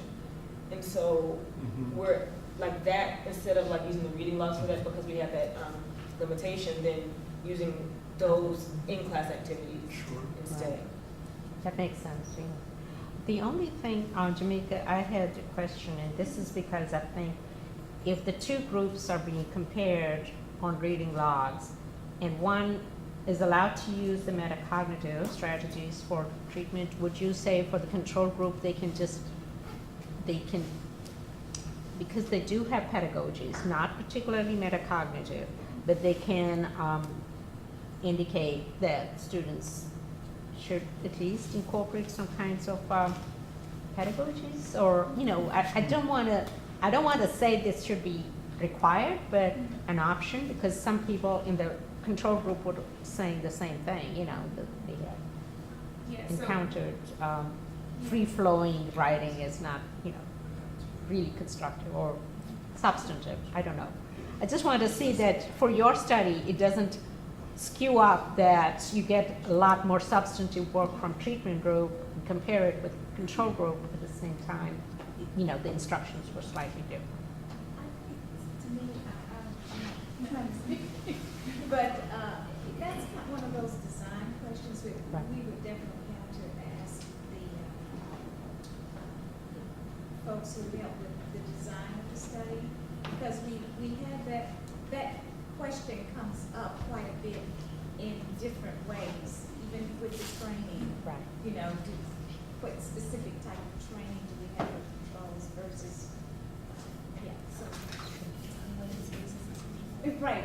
We mean, how do we define business as usual and That's true. Those kinds of things. So I'll be glad to, we definitely follow up and ask. Okay, thank you. And I know it's difficult as instructors to have students to just write your thoughts about what you have read. But honestly, we have gotten some very insightful information. And sometimes when you have a little more structure, which I know you would like to have, you get some very different kinds of responses. So our intent for the reading logs is to get that, what's the first thing that comes to your mind as a student? And we do see some differences. Okay. And thank you, and I know it runs counter to your inclination to impose a little structure, but honestly, and it is also interestingly reflective of learning, the fact that they are demonstrating that they're learning some things. Okay, thank you. Mhm. Really quick, but I know we could spend some time on this, but I was glancing over some of the things, but I'm just wondering if maybe in the course of the semester, if we could have time to further discuss this, because I think there are ways of, I think that if indeed it's going to be like an open response, right? Then you create a bias when you say that part of that open response cannot be a creative response, like a poem or something of that nature. You see, you're privileging one kind of response over the other, and I think that, you know, being a person in the arts, and being, you know, in literature, and there are many kinds of ways that response can happen, and obviously this is a large kind of conversation. So maybe if there's a way that we can find time in the year or in the workshop to further explore it. So, you know, yeah, that's all I want to say. And let me just I say, totally understand where you're coming from, and we can understand where I'm coming from. sometimes research protocol really demands that you do some things that run counter to what your real inclination is. And I agree with you. I think the poem or, you know, even responding in a 140 characters is just fun. But the point is it makes it extremely, how can we compare? If you're getting different formats. And so our purpose, and understand, our purpose is to collect data that we will find useful, and we can make some, that we can analyze and make some type of concrete judgment about it. If we don't impose some restrictions, we'll get a wide range of things, which might be wonderful, but they still will not, you know, help us in terms of. But you could also, yes, I just think we could also, there's also ways of putting limitations and guidelines on those things in ways that they can be compared. Thank you. We are going to move on to presentations. So do want to give you 20 minutes if possible to each presenter. So we get started with week 2, Soraya and Alex. We have actually here 2 pairs, so if you want to use the presentation, you can Yeah, use she that. started, so when it's my turn, I'll. Okay. Yeah, so I'll start. Okay, So- you want to stay there because I Yeah. want everybody to be able to see you. If you don't mind. Yeah, they can see me. Can you all see me? Yeah, you're sitting, okay. Are you all right? Okay. Yeah. If So, you can see her, that's fine. the first week is sort of crucial because it sets the tone of where we're going in terms of critical thinking with ADW. It also sets the tone for habits which need to be unlearned. And so we're talking about pedagogy, habits that they have had from a banking system of education to being reflective, the metacognitive critical consciousness act of asking oneself, what do I know, starting with the title, Pedagogy of the Oppressed. How do these words speak to me? Quick rap, fact-making and feminism, and gender as an analytic category. So to lift from the titles where they situate themselves vis-à-vis the titles, what the areas of unknown are, what the areas of certainty are, what the areas of familiarity are. For example, they will read the Freire and they will be convinced that they have not only understood, but they have lived through the banking system of education in the United States system, assuming all of them went through the United States system of high school education. So what constitutes being in the oppressed category, and what are the linkages between these four texts in terms of situating oneself in one category or another? And if you think you've understood, for example, because you have lived through it, the banking system of education, what about it didn't you like? Not just what Freire says he doesn't like about it, but what about it didn't you like? So we're talking about centering the student, positioning the student, not just because she, in most cases, happens to be an African descendant person, but because she happens to be a person who is also African descendant and who has experienced a educational system from a certain, from a variety of perspectives that she can identify, name, criticize, and see where Freire is going to propose something. So there is a problem. What is the problem? Name the problem. According to whose perspective this is a problem? Why this is a problem to be categorized as an oppressed person, vis-a-vis who? So to ask themselves question, my teaching, it doesn't matter what topic, but I'm focusing on the one that was assigned to me or I selected, I don't remember. But to be proactive in thinking out loud and having a monologue. And so is there anything valuable in the banking system? What are the goals of a banking system type of education? Can Spelman, through its history and its very being, its foundation, be compared to a banking system of education when the goal for the founders of Spelman were to educate young, or not so young as a matter of fact, or especially with the continuing education aged people, more aged people. But can we say that this initial attempt fell into the banking system because it was meant to educate black women to fit a particular role in society, to be obedient and to be nice and to be ladylike and to be fitting into the professions that were teaching and nursing and nurturing and so on. So to bring things to them, they are the center. We analyze things from their perspective or the perspectives of people of African descent. That in itself is revolutionary. So I try to have us go into a conversation that uses a lot of the vocabulary of the text, but that brings this vocabulary to their reality and help them grow.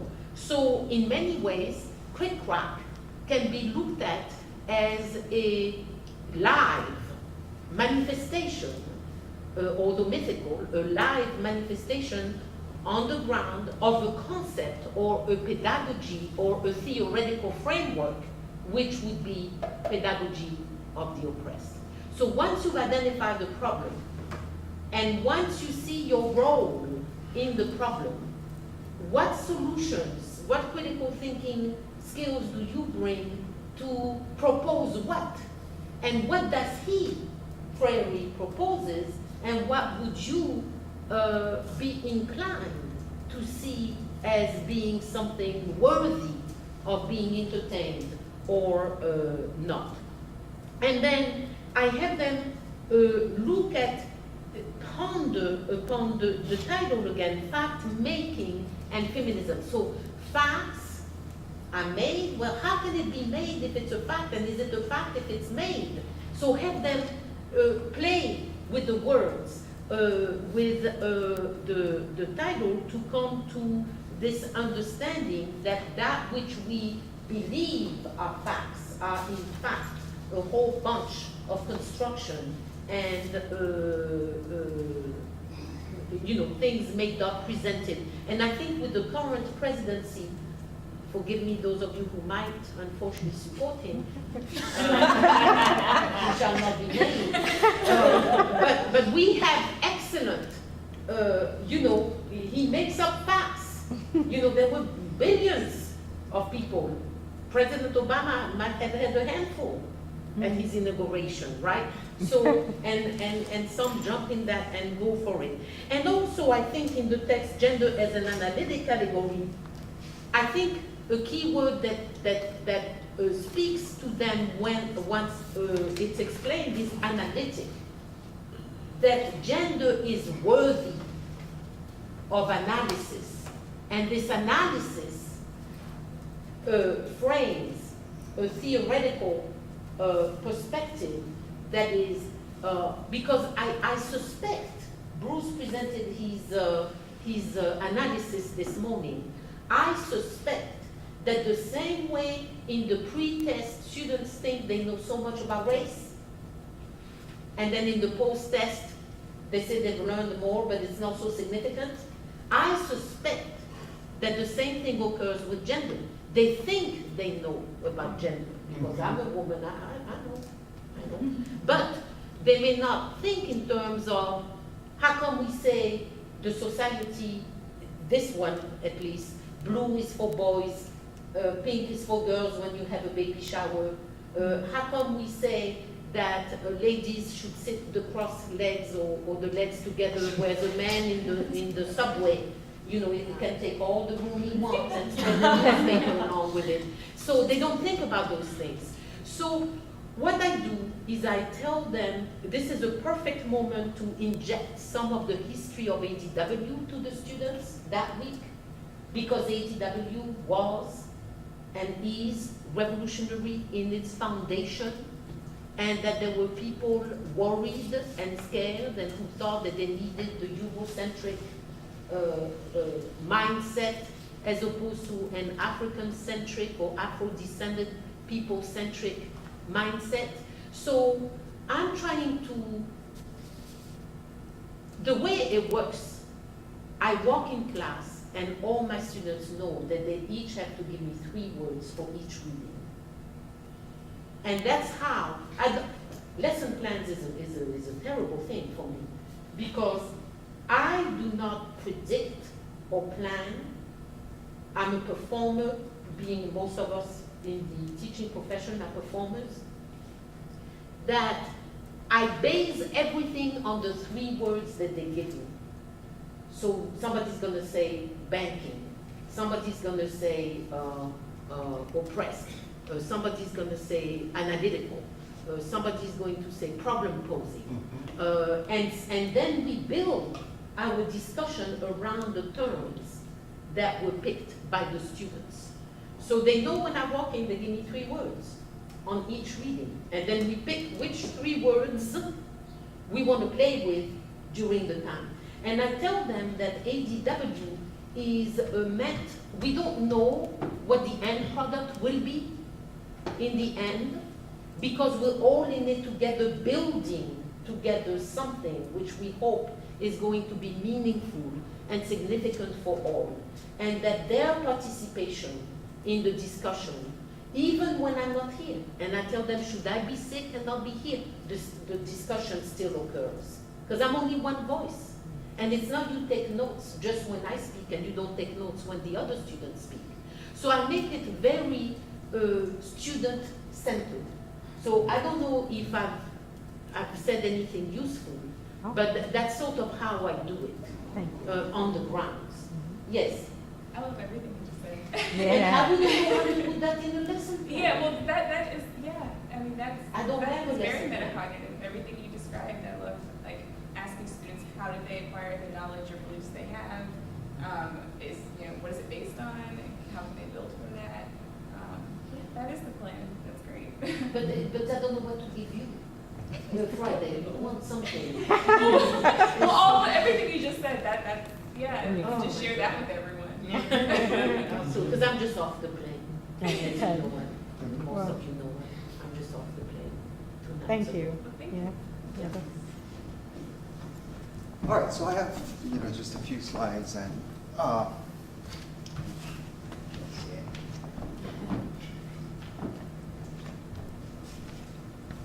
And I really like, ever since that gentleman, was it last year, came and shared this with us, I'm using this. And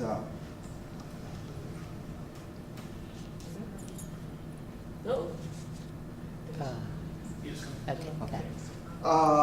so, sharing with the students that, coming from high school, this is usually what they're used to, and explaining that we need, over the course of their, not just in ADW, but the 4 years that they're gonna be here, we're gonna move from the lower level, lower order thinking skills to the higher level. So basically, these are the questions that I ask myself when I prepare, back to the idea of the lesson plan, how to get the students, to, in addition to being able to identify and define, which usually they can do, but to, make judgment, compare and contrast, make judgment about information and introduce and develop a viewpoint.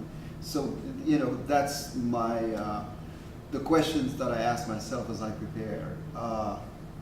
These are the questions that I will have for the students, that day of class.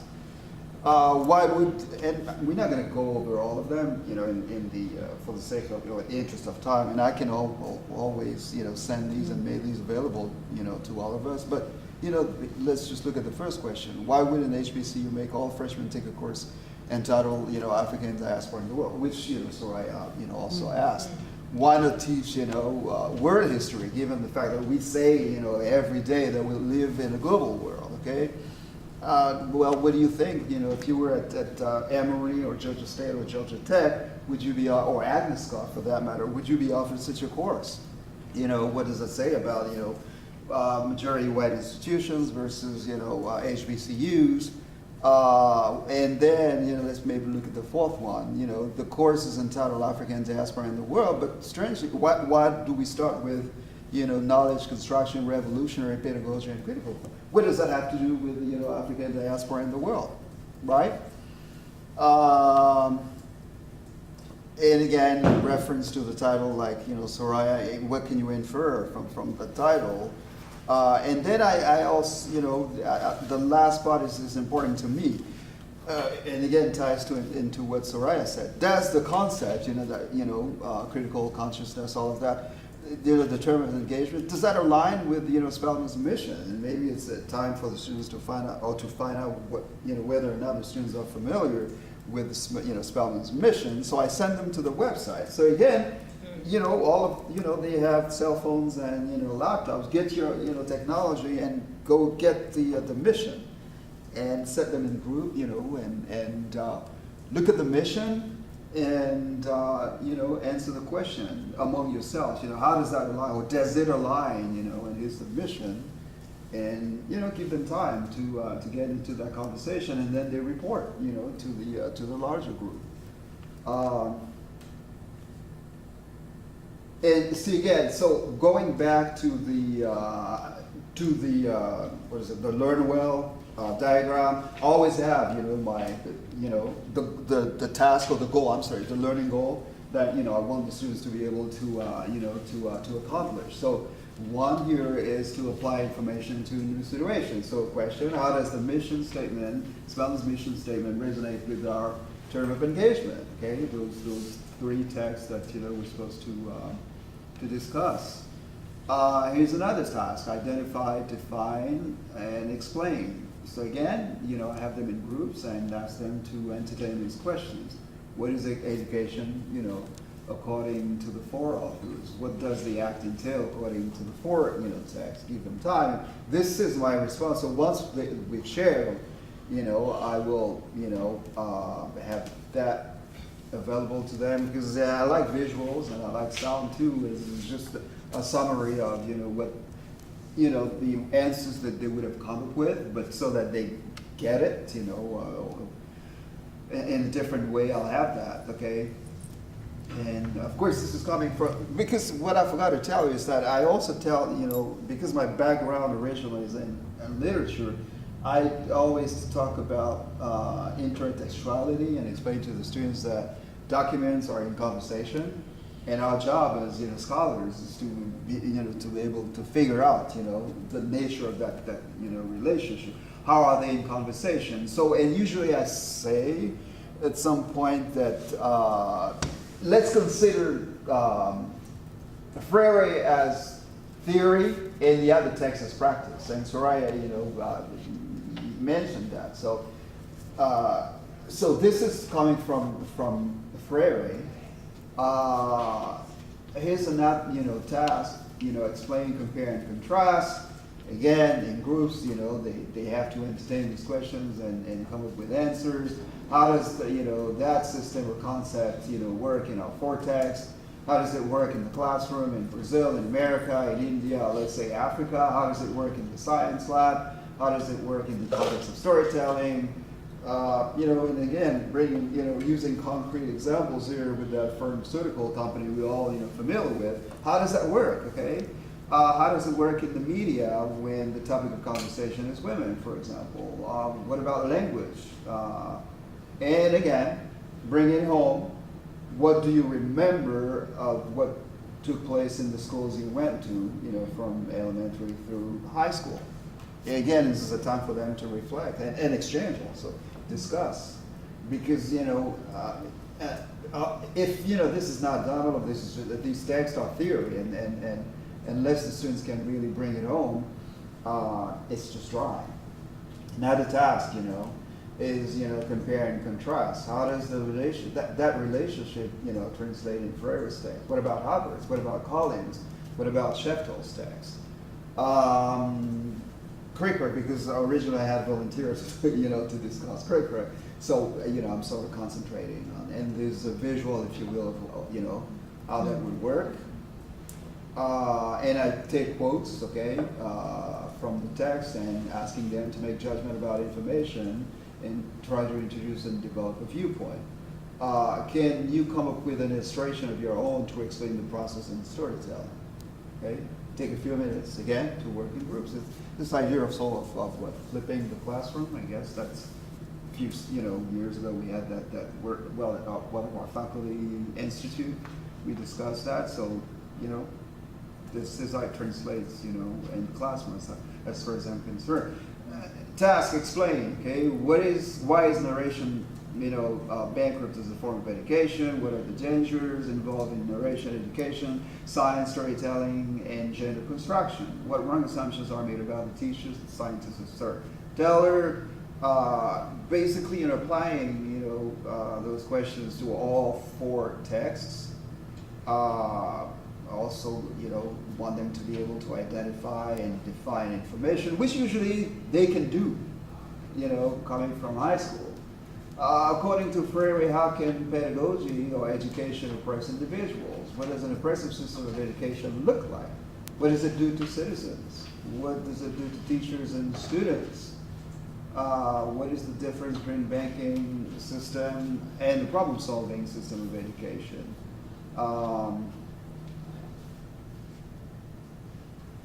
Identify and explain.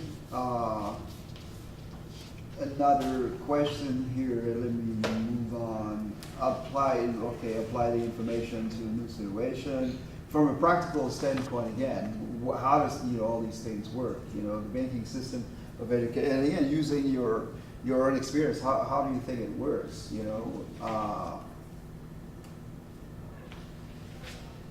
Have you experienced, again, bringing their own experience, to the table? Have you ever experienced this type of teaching in your career as a student? And this, again, gives the student an opportunity to, to exchange and compare notes. And now I'm concentrating here on Craycraft. Collins offer a perfect illustration, of the banking system of education in the poem on page 18. And now I'm going to ask them to, identify, first of all, do you agree or disagree, and how, what she has on page 18 is a good, perfect example of that. So we're going to dig, deep into that one text.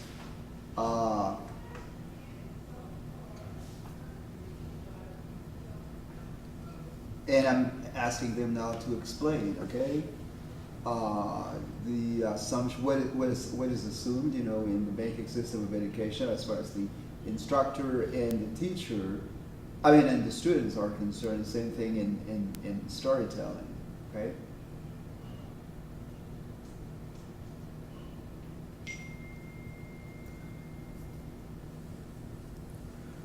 Then we talk about the dangers of narrative education or narrative storytelling or narrative scientific fact-making and gender construction.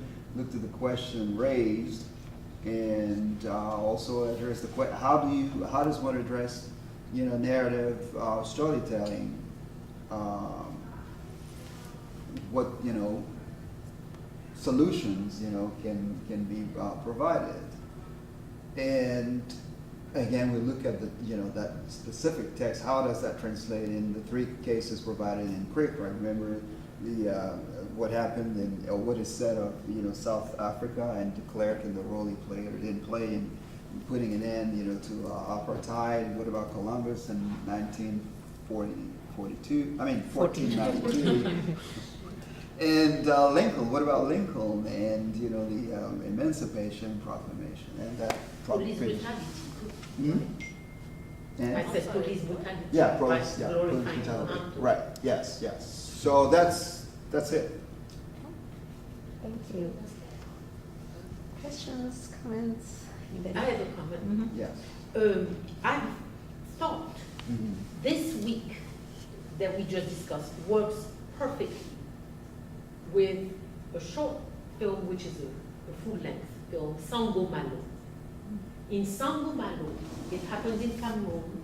There are 2 teachers with various viewpoints. And the suggestion I have for you, at least, if I may, that picture with the white lady and the golf and the white man, I could see a juxtaposition of one of the teachers in Sango Malo using the baton and hitting the students and having them stand up in rigid positions and repeating verbatim what he says. So you could have a picture of the teacher with the baton and all the students, and then the modern, the new way of teaching professor who would be not the banking system, but the problem-posing system of education, who takes them to the field, or who takes the peasants around with bananas and other vegetables to learn accounting, accounting methods. So I would be willing, if we're still doing it this year, when we do films and we feature faculty conversation with ADW students, I would be willing to do the 2nd week or 3rd week, depending on the schedule of classes available, to do a discussion on Sango Malo, where it would be put on Moodle. Students who want to see it will go see it, and then I would lead a discussion with the students back and forth, because last year mine, the weather, come and close 1 hour before my presentation on the Battle of Algiers. And so there could be a writing circle opportunity there. That would be but great. we need to act fast to identify the role. Let us know your I'm willing time to available. do it. I'm really free. And, I'll have Crystal contact her so the sets second up or the third whole, But it will need to be put on the syllabus, right? It will need to put, no, we don't, we just send out the we just send out flyers. Because it works perfectly. Okay. You know, he comes with these new ideas about teaching, which is really Freire's problem-posing system. And the old-fashioned teacher who hits the students and have them learn everything by heart, he's also the superintendent. He's outraged that this arriviste, and then it talks about, of course, you know, we get to tell them what's forthcoming in the 2nd semester with colonialism, Cameroon, you know, the French, the German, the British were there. This is a country with 9 official languages, and so on and so forth. And it brings film, but film not just for entertainment, but film a tool of analysis to help criticize and understand some of the readings. That'll be great, thank you. Okay. Yes. We move on to the next if you don't have questions. I'm trying to keep our time so you don't leave when the traffic is awful out there. So if we can get Beatrice and Nafisa. This is week 3.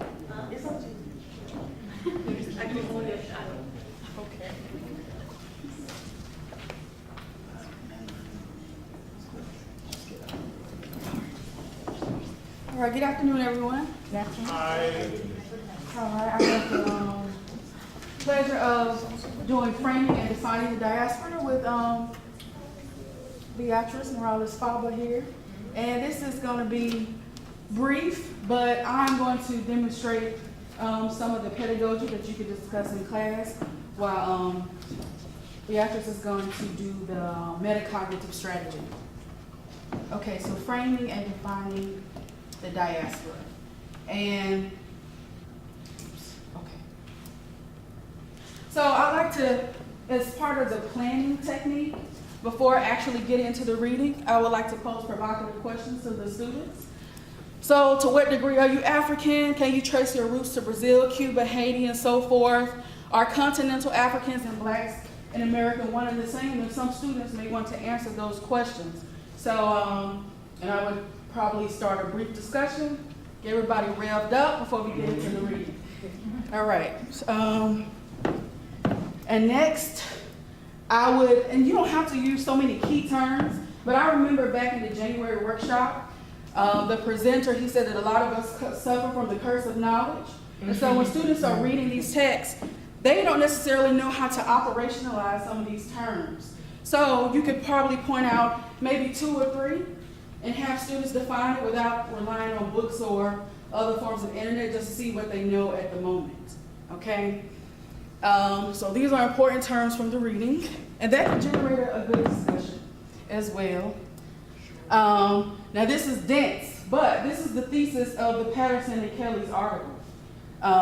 We argue that the African diaspora, as an approach to transnational global histories, should not only illuminate aspects of the European New World encounter, but also speak to Africa's encounters with Indian Ocean societies, Asia and the Islamic world, as well as the dramatic events of the 17th through the 20th century U.S. history. And I'm gonna stop there, okay? So isolate the thesis, and someone could interpret that in their own words. Or if they're already in groups, each group can break it down and say what it means to them. So you can incorporate students' comments and strategies as you're teaching the chapter or the reading. So from one many, and all of this is rooted in the chapter. The diaspora is not a sovereign territory with established boundaries. And students, if they're in groups, they can actually extract different quotes that will help them frame and define the diaspora. So the diaspora emphasizes unifying experiences of African people dispersed by the slave trade. It emphasizes Africans. It says that Africans and their descendants share a common history of colonization and tragedy. But are all people in the diaspora one and the same? So students say no, no, no, or some people may say yes, and that again brings up another interesting discussion. And another significant quote: neither the fact of blackness nor shared experiences under racism, nor the historical process of their dispersal makes for community or even a common identity. And Du Bois. So the thing is that with the diaspora, you have these dispersions of African descended people. But one of the critiques of Pan-Africanism is that every black person in the diaspora don't share the same experience. So Du Bois says a people thus handicapped ought not to be asked to race with the world, but rather allowed to give all of his time and thought to his own social, and I added geographical, political, and economic problems. For example, the strategies used to combat apartheid in South Africa may not be useful when you're trying to eliminate apartheid in the American South. All right, different strategies. And in Brazil, just as an example, if you want to talk about race is different. So in Brazil, there's a difference between mulattoes and blacks, whereas here in America with the one-drop rule, they're the same. And being black, it supersedes how you physically look. So if you have a certain education, make a certain income, therefore you have a certain mentality, you can be white even though you are physically black. So just different ideas and examples of those variations within the diaspora. And also you can talk about transnational connections. So Marcus Garvey, he is from Jamaica, right? But he made an alliances with Cuba. So he took the UNIA to Cuba. So even though the diaspora is different, you do have people that are trying to come together to see, okay, we share this common oppression, so maybe we can come together with different strategies. Okay, and that's an example with Garvey. And you can also use the example of King using Gandhi strategies to come together and surmount those different adversities. Okay. And I'd like to, I know that was brief, but I think if you're talking about framing and defining the diaspora, it can't be. And I like the headliner in the chapter where it says that diaspora is one of several unfinished migrations. And so see what students think about that as well. Because the diaspora is unfinished, and I like that. And hence, I don't think it can be defined, because it's always evolving. Yes? I think that was awesome. I like the definition at the beginning when you said from the January workshop of defining what you already know about the term. Yes. One thing I might add, and you may already do this, is comparing and contrasting their previous knowledge with their new understanding, seeing how it's changed. Okay. That would be interesting to have them actually be explicit about that. Anybody else?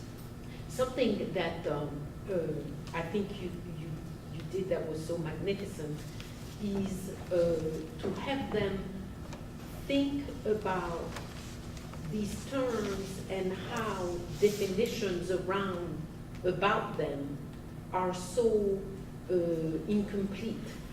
And so it makes me think that we don't really take time, but we should, and this is a good moment when we discuss that week, to talk about who is African, what is an African, what constitutes the Africanness of people of, African descent. And this whole discussion around the Africans who come from South Africa, who were in the apartheid on the white side of South Africa, who describe themselves as African, and those of us from North Africa. Most people in North Africa do not embrace the term African. Very few of us do, But what does it mean in terms of, like you said, understanding, perception, commonality of experiences around issues of suffering and pain with enslavement, colonialism, and where to draw alliances and not, and differences and similarities between the two groups. We don't really have the time in ADW to talk about these central ideas. Because students have a certain idea about what it means to be African and who decides the Africanness of folks and so on. So that's what I like so much about your presentation, is that it invites us to talk about the incompleteness of definitions applied to terms and the forever evolving moment. I think Beatrice, you represent. So you I have just one. wanted to add Okay. one thing, piggybacking off what Steve said, that just made me think of having students think about the known knowns, known unknowns, unknown unknowns. So then kind of pose that next question. So I thought I knew this, now I know this. What else could I learn about this?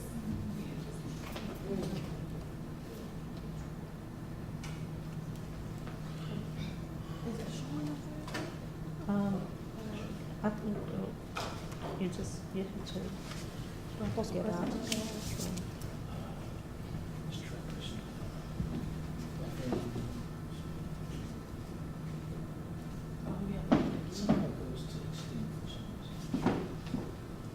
Do you have a PowerPoint? or you just want to talk? This Do is, you have a PowerPoint or do you want? No, no, this is just kind of, Okay. can I read it? Yeah. Can you read it? Did you want me to stay up here? Yeah, can you? Can you?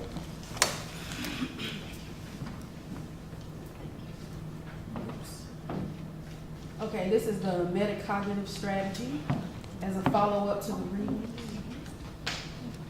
I was going to ask. We have copies. We have a copy.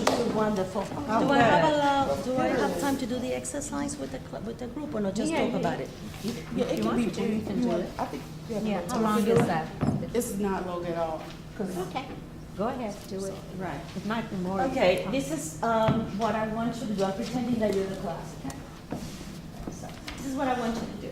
I want you to take a piece of paper and write, first of all, read the question, reflect on it, and then write an answer. At the bottom of it, it tells you to then share what you wrote with the person next to you. Then you will take the paper that the next person to you wrote, and then you will read it aloud to the class. Would you please do that? Use direction. The direction, okay. Read the prompt. Then after reading the prompt, think about it and then write the answer to the question. The question is at the bottom. Can you read the question? Oh, it's over here. Yes, it's over Here's okay, here it is. The question is, how does this case show the value of incorporating the experiences of Black Latino into the African diaspora model? Take 5 minutes to reflect on this question. Record your answer and discuss with your partner. Read your partner's answer aloud to the whole class. So the person next to you. So do you want this, we can move on because we won't have time to really do the whole thing as an exercise. I'm sorry, we just don't have time. Well, I was told that we were actually doing it, okay. Right, So this is what, we'll just, let them finish read it then. Yeah. And then we can do it out loud without writing it.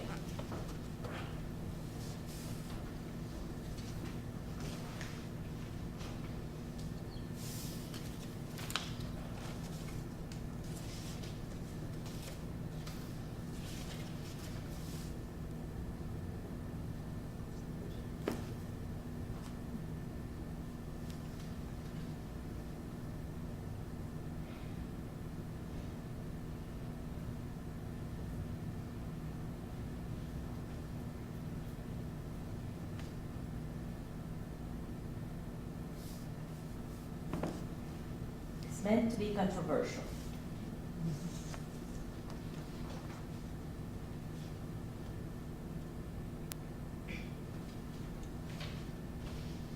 Yes. Okay, are we done? Everybody finished reading it? Yes, I guess. Okay, so if I may, Dr. Morales, I'm forgetting your first name all of a sudden. Beatrice. Beatrice, if I may, because we want to be critical also of what we read, right? Yes. In the second paragraph, second line, one critique of an African diaspora theoretical framework is that it uses the experiences of African Americans in the United States as a model to explain. And the reading says the metaphor. It doesn't say the model. It uses the word metaphor, and I changed it to model. Okay. Mine is more direct. They kind of say the same thing, but they hide I guess it. what I'm trying to get at, what I'm trying to get at in this exercise is that we want to make sure that we also do not homogenize Black Mexicans or African American experiences. We want to emphasize the diversity of experiences, right? Of course.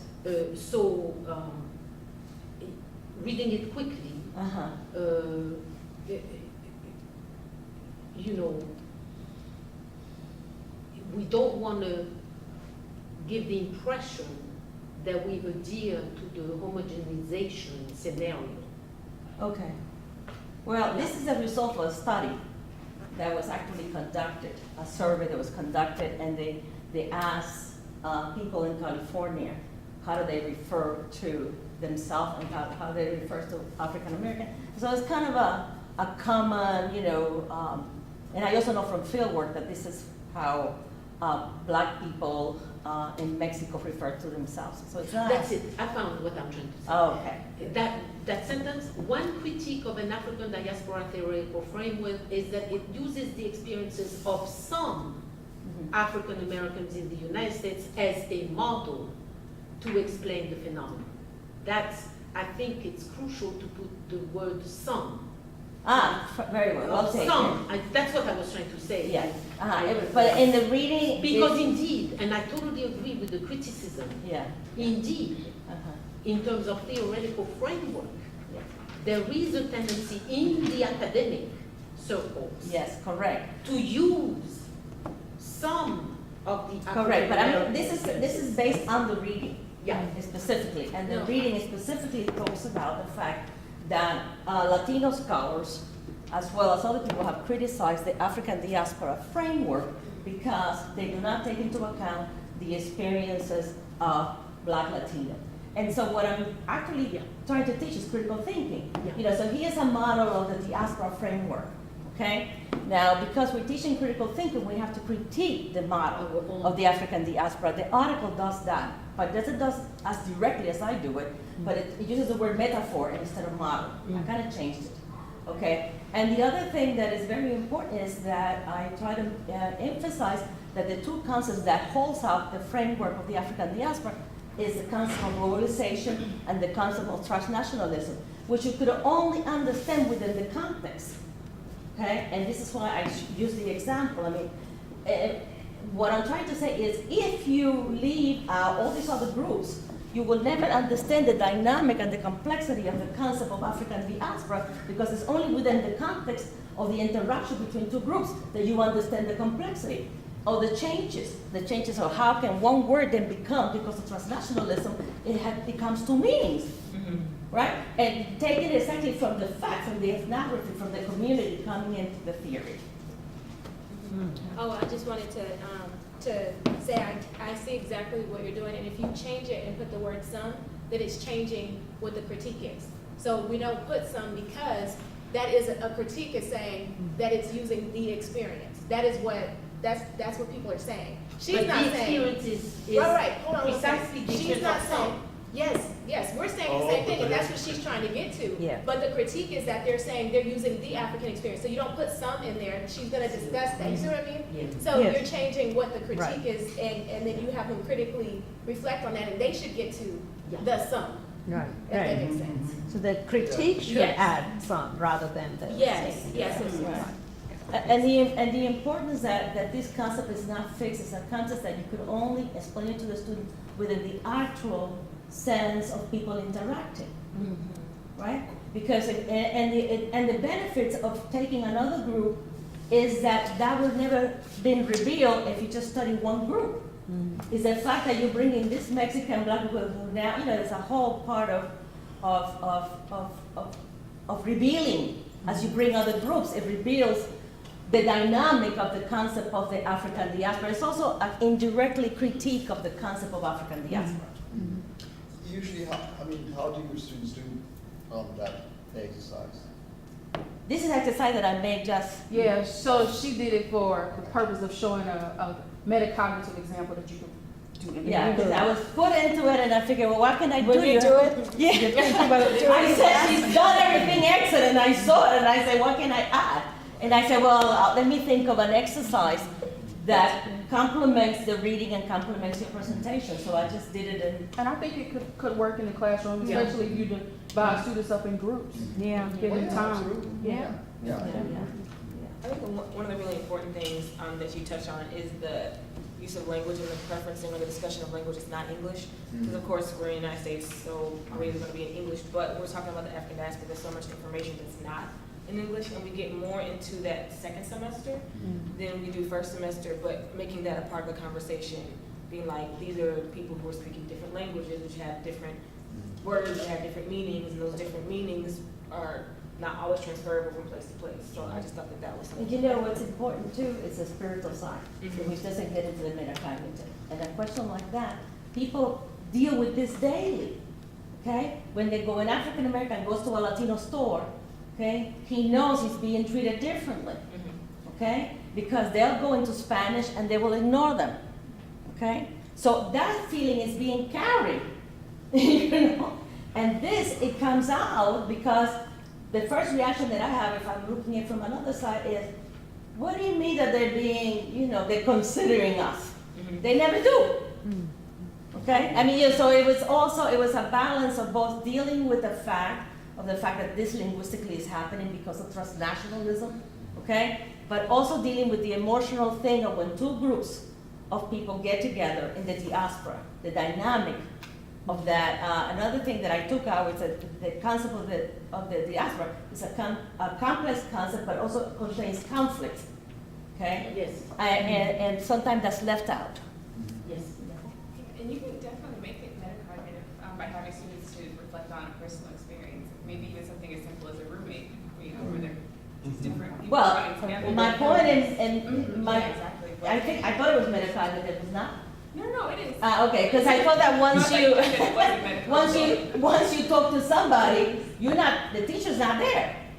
Okay, they're gonna get into the gossip, but like, what are they talking about that they're being, you know? They're not gonna share, especially because I'm Latino, they're not gonna share with me that, they're gonna clean it up, right? But it's gonna get out, and then maybe some brave soul will say, okay, well, you know, yes. And I think I love the exercise, and thank you for the clarification about some is actually what would be the more accurate and not using some and why, and thank you for that. The strength of this exercise, I think, is also how a minority can participate in the subjugation of a greater majority, right? Of a majority. For example, this would be the moment to bring in the fact that the people who ended up in the United States of America of African descent as a result of enslavement is something like 4.2%, 4.6% of all the people taken out of Africa. 49% ended up in the Americas. So, and so on and so forth. So, how does that 4.6% plus, because then of course beyond enslavement you have others, dictates a theoretical framework to a majority that experiences race and vocabulary and everything attached to race differently than that 4.6%. I think that's very Briefly, I'll tell you very how I would use this. I would use that to teach transnationalism and globalization. I would talk about what's bringing the Black Mexicans here. And we talk about the globalization in the rural areas and how Walmart is taking all their land to plant pineapple and doing that, and that's forcing them to leave. I would use it also to talk about the racial classification in Latin America being that different from the classification of Black in terms that they have, you know, a mestizo mentality. Latin America has this whole intermediate between a race classification, that you're not either Black or white, but you're in the mestizo. And what does that mean when you transfer that to the United States when it's a one-drop policy? So I would use it, I mean, actually, I use it to show the importance of those two concepts to define the diaspora, globalization and transnationalism, okay? And it was a way for me to teach that and also to show the connection that the African diaspora as a concept is not as valuable if you do not explain the concept of globalization and transnationalism. Thank you very much. I think that sums up quite well Yeah. what you presented.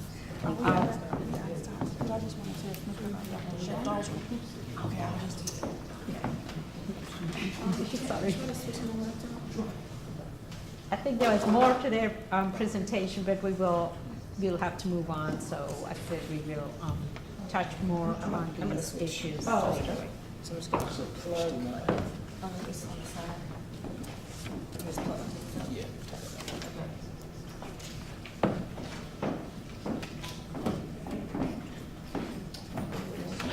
Let's make sure that they feel.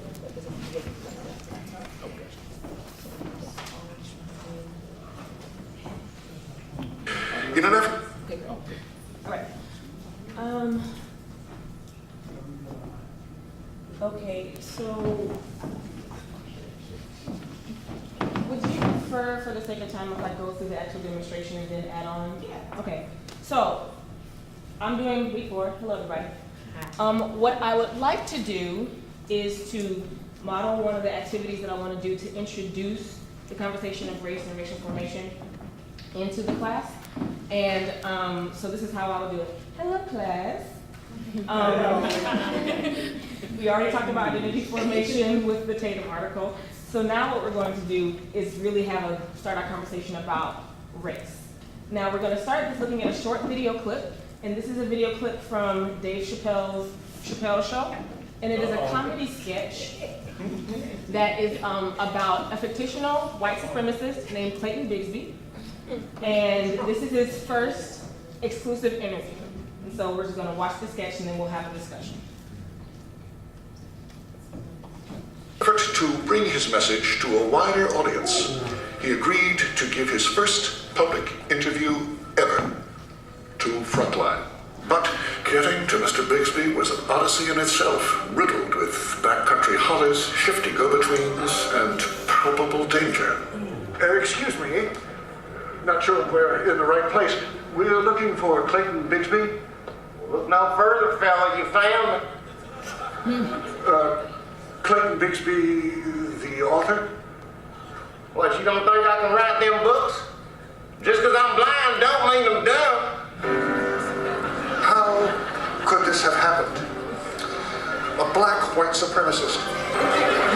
Our search for answers led us here to the Wexler Home for the Blind, where Mr. Bigsby spent the first 19 years of his life. Bridget Wexler is the home's headmistress. Well, he was the only Negro we'd ever had around here, so we figured we'd make it easier on Clayton by just telling him and all the other blind kids that he was white. And he never questioned it. Okay. So, just from that clip, and this is from you, can you please give me some words? Like one word that describes how you reacted to it. Ridiculous. Ridiculous? Okay. Dangerous. Dangerous? All right. Shocked. Shocked. Shocked, right? Foolery. Okay. Anything else? All right, so we got ridiculous, we got dangerous, we got foolery, we got shocked, right? So again, it is a comedy sketch. So that is why it's framed in this way. But when we're talking about ridiculous and dangerous, let's kind of get into this next question. So how do you get a black white supremacist? What does that mean? So we'll talk about what's ridiculous about that idea, using one of the terms. What's ridiculous about that idea? Self-hate.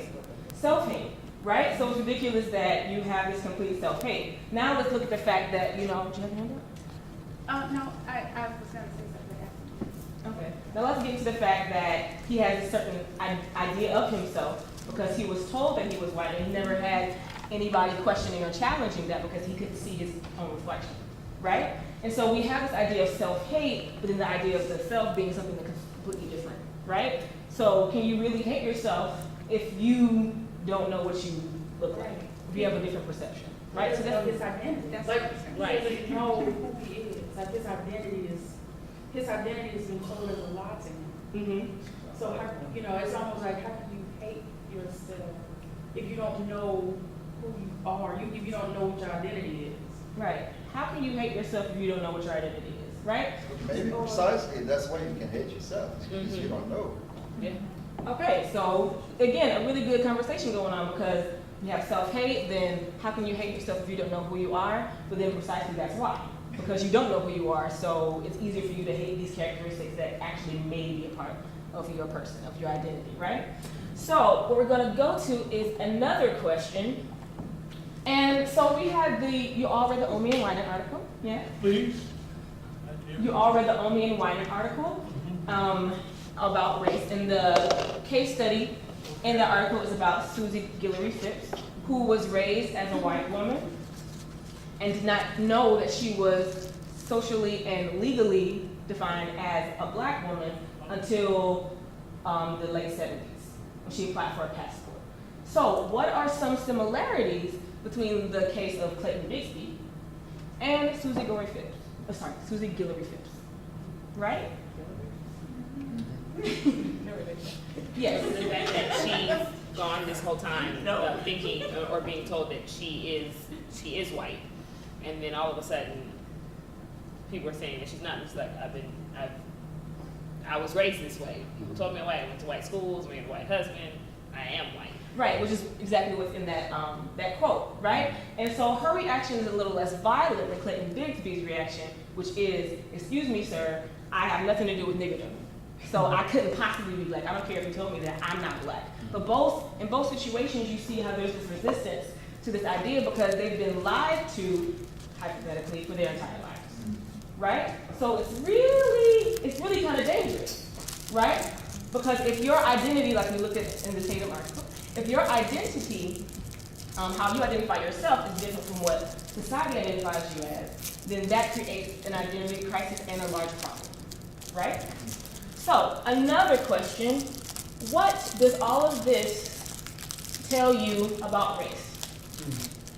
What is the fact that Susie Guillory Phipps and Clayton Bigsby were a different race to themselves, and then later they were told they were something else? What does that tell you about race? That it's socially constructed. That it's socially constructed. What does that mean? Back to you. What does it mean? It means that the meaning you get it from the interaction with people and how people perceive themselves. Right. How others perceive you. And so if we go back to the Tatum article, they talk, oh, go ahead. I was just gonna say, it makes me think of the quote, who were you before they told you who you were? Mm-hmm. Yeah. Right. So this idea, and we go back to the Tatum article, how, identity formation has to do with self-reflection, but also, reflection, and I think I put self-reflection in brackets. But reflection and observation. So what you think about yourself coupled with what other people are telling you to think, or what you are seeing other people do. So those kind of learned behaviors in that way, right? And so, and if I may add, it will differ transnationally. Yes, please elaborate on that. Just right. It will differ transnationally. Mm-hmm. So, for example, we read the text about how in London the Asian, Black. There was another group. Right. Middle Eastern also. There's another group are socially constructed as black, and particularly South Asian. And in France, the North African is socially constructed as black. Right. So it's kind of, there's a lot going on here. And I actually looked, to add to what you were saying, I was looking at a census, well not a census, but a demographic survey, and it defined white as coming from the original peoples of Europe, North Africa, and the Middle East, right? And so they're different. And that's the old definition, because they've changed in the United States. Right. The census for people who are of the Middle East and North Africa. But as a point of discussion, that's something I wanted to bring up, to kind of just talk about how people have changed ideas of what different racial categories are, and also like what you were saying, how it changes across both time and space, right? So, do I have time for one more clip, or should I go on to the other stuff? Oh, my bad. It's 3:30. You have about 5 more minutes. Okay, no, I'll move on. So that's the end of that discussion. Thank you, class. Oh, so what that really was about was, I think it's really interesting, was something as provocative and important, especially in this country, as race, as a category and as a form of identity. I think it's really interesting to use popular media and popular definitions and to criticize those initially before we really go into the text. So that's why I wanted to start with something like the Clayton Bigsby sketch, and I'm a big proponent of using comedy sketches because there's a lot of really good stuff in the satirical material. So there's another clip that has to do with self-identification and how you choose whether you want to be white or whether you want to be black, depending on what you think certain racial stereotypes are and what you think the benefits are of that. So that's when you bring in Rachel Dolezal and all of that. So that's a later conversation that's based on another clip from the Dave Chappelle. So that's really what's framing that class. As far as other activities dealing with that week 4, the way that I want to prepare the class before is at the last, the end of week 3, I want them to do something called a Who Am I list. And so they have 1 minute, I timed them, and they list out different adjectives that define them, and no more than 2 words. And they do it, try and tell them try not to think too much. And just list as many as they can, and don't put their name on the paper. And then after they do that, I tell them to look over it, maybe get a couple words of feedback about how they felt, and then I'm gonna take it home to analyze it. Of course, again, no names on it. I wanna take it home and analyze it and show some patterns about, okay, well, this is what a lot of people happen to put first. This is a lot of the categories that seem to be on these lists. This is what, on the day of blah, blah, blah, you think of yourself and how we think of ourselves as a place. And then kind of just show how that connects to the table. And then from there, I go into this activity with the Chappelle about race as a construct. And then after that, we'll have discussion about those popular definitions of race. And then compare that to the Omi and the Wynot, to the Omi Wynot reading. And then for diaspora, like you were talking about with, I think you said that crit crack is like the practice while for air raid is the theory. So I want to use diaspora as a case study and have them work in groups where they can identify, okay, so where is she talking about race versus ethnicity? That's one of my goals for the week, making sure that you know the difference. And where can we talk, where is she talking about, or where is she having conflicts with individual identity formation and social identity formation? So kind of having them play around with those ideas in groups to see if they're really understanding the concepts that we've been discussing. So that's it in a nutshell. Okay, thank you. Okay. Okay, we go on to last week. Hanan and Paul, You need this? reply. Paul, do you need a computer? No. Right, yeah, I'm just gonna here. Okay, so talking about gender sexuality and heteronormativity, it's a lot. Can you, because I'm not sure, BJ, can you get, because we want to make sure we can see you. You want me to come here? Yeah. Yeah.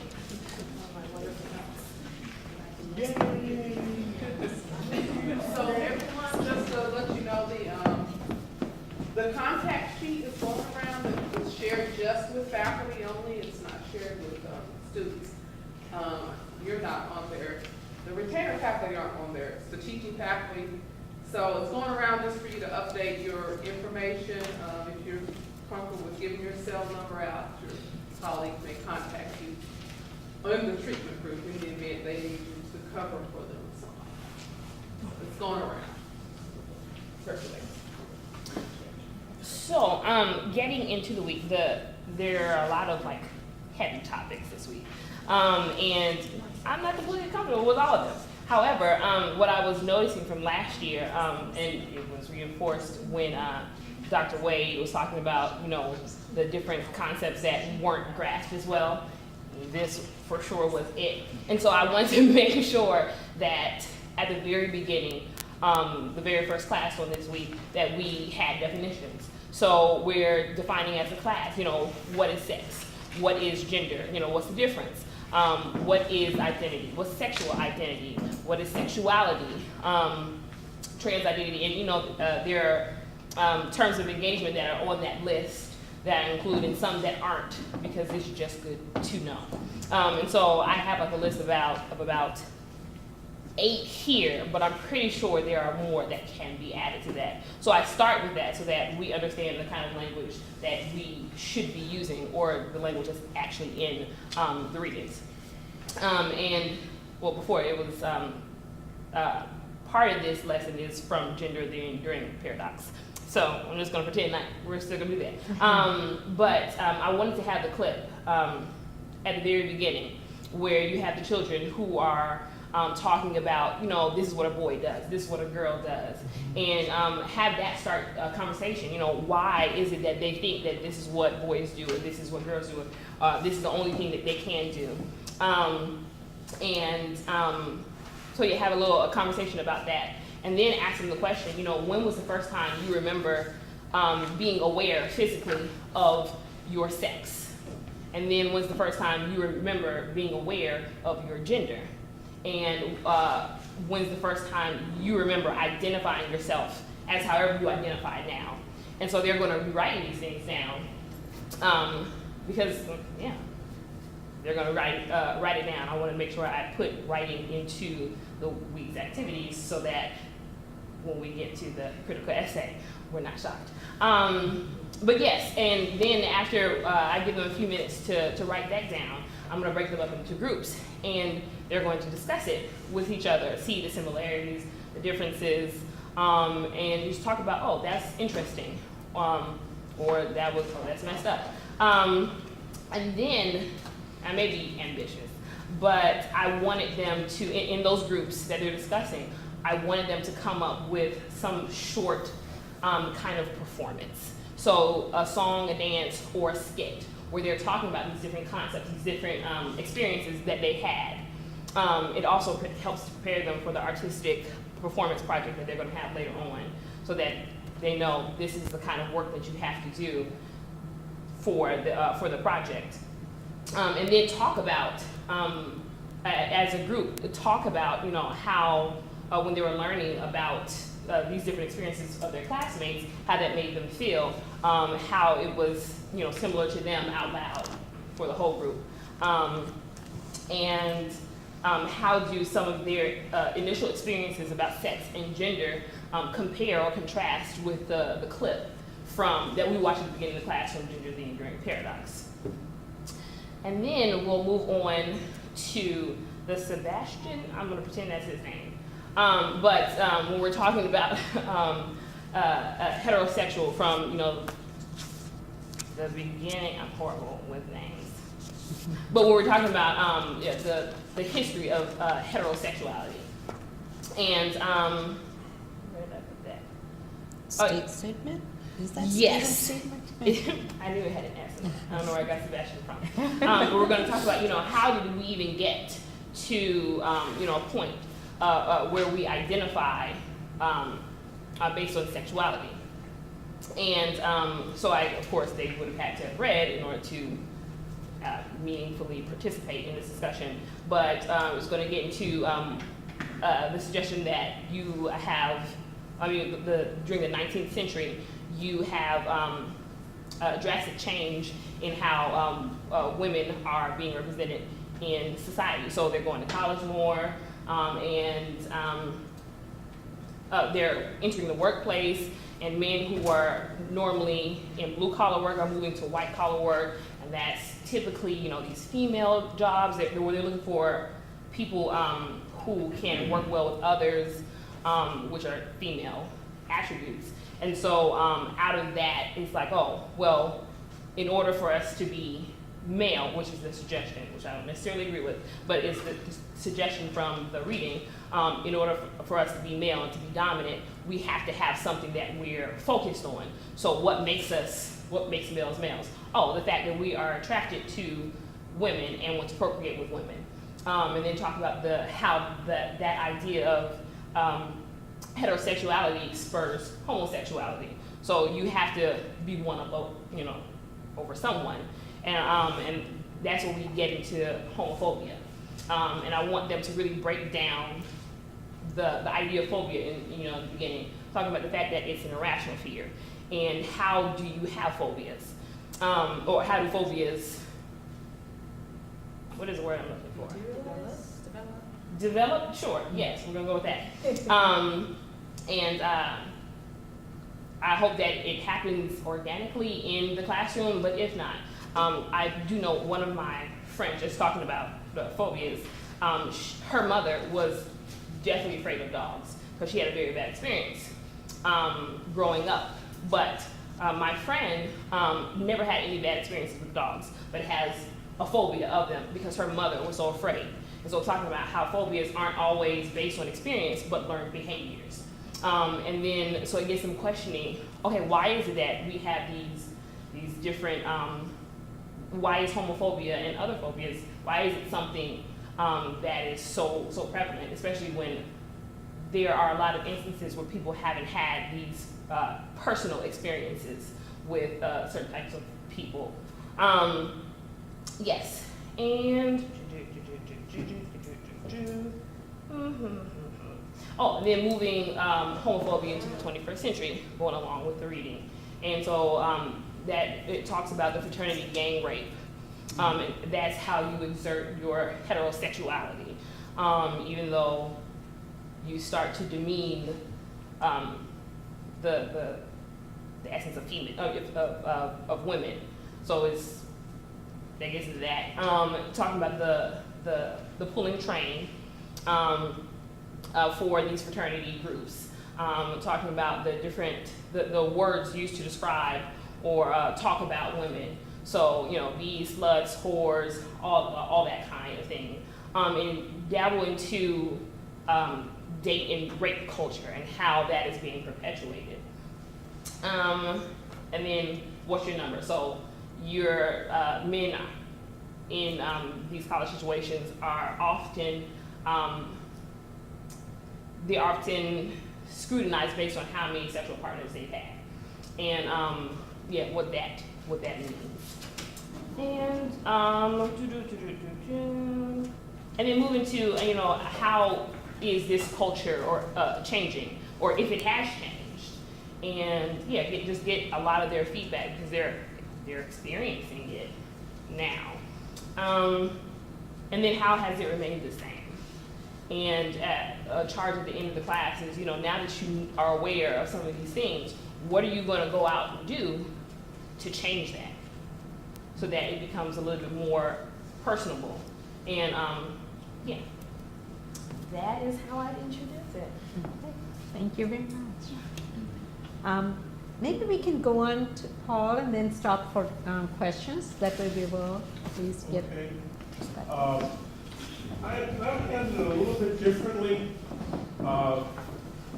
First thing I want to do is to have the class sort of find out where the class is around these topics, because it's been my experience as a queer professor that you've got to kind of find out where students are to really teach and engender the knowledge around issues of sexuality and heteronormativity, and there's a lot of myths and things like that. So Augusto Boal, who was a mentee of Freire, developed a practice within the theater of the oppressed, which is called forum theater, right? Forum theater uses the forum, and in this situation, the classroom, as a learning space for liberation, if you will. So what you do in that moment is that you develop, the process is fairly straightforward. You develop a scene, it's an improvisation scene between two people. And I offered several potential scenes. One, and I'll type all of this up and make the copies. One is a mother and daughter, and the daughter is coming out to her mother. The other is a daughter comes home for Thanksgiving and wants to bring her girlfriend home. Okay. The other is a friend down the hall. Is two women, two students are talking about a friend down the hall, and the questions are around her identity or her sexuality, right? And I'm kind of layering things, so forgive me if I get a little confused here. So you have these four potential scenarios, right? Now, to talk about these in a metacognitive way, this is sort of a first level, if I'm understanding it right, where students are going to really be working at a personal level, right, before we get to the essays. And so their primary ways of expressing themselves, of knowing, will be through remembrance, through recalling, through their own perceptions of identity and what identity is. Now, what's really neat about the Forum Theater is that you have this improv setup. Let's just say that the student is coming out to her mother. As what Boyle calls the jokester, I can ask people I can say stop, and I can ask, let's just say it's going down one path, and I can say, does anybody in this group want to take on one of these roles? So maybe a really homophobic mother becomes a very understanding mother, right? So you begin to play with it, and you talk, and so I would do this, and I'm not sure how long it would work. You have to sort of feel it out. And I would probably end that class with a thorough discussion of the Macintosh hybrid, you know, the knapsack. It's the heterosexual Macintosh list of things, right? That's how it, just so we got on that page. But then, in order to understand the next level, because we want to go from remembering to being creative, because now we're going to do the same improv that we did before, but we're going to do creative, but that creativity is going to be informed by the readings, right? So as opposed to just acting out what's there, I may say, this group of students will use the Audre Lorde. This group of students will do this, will use the heteronormative one, the heterosexual one, right? And what was the third one? Well, there was the video, and then there was the checklist. The checklist, yes, we had a checklist, so those two. And you know, and both of those underscore really well-trod paths of, as you point out, of the history of sexuality, right? That really, sexuality really is something that parallels issues of women and equal rights into the workplace, and how heterosexism and sexuality and Victoria and all these things. So really well, but one more thing.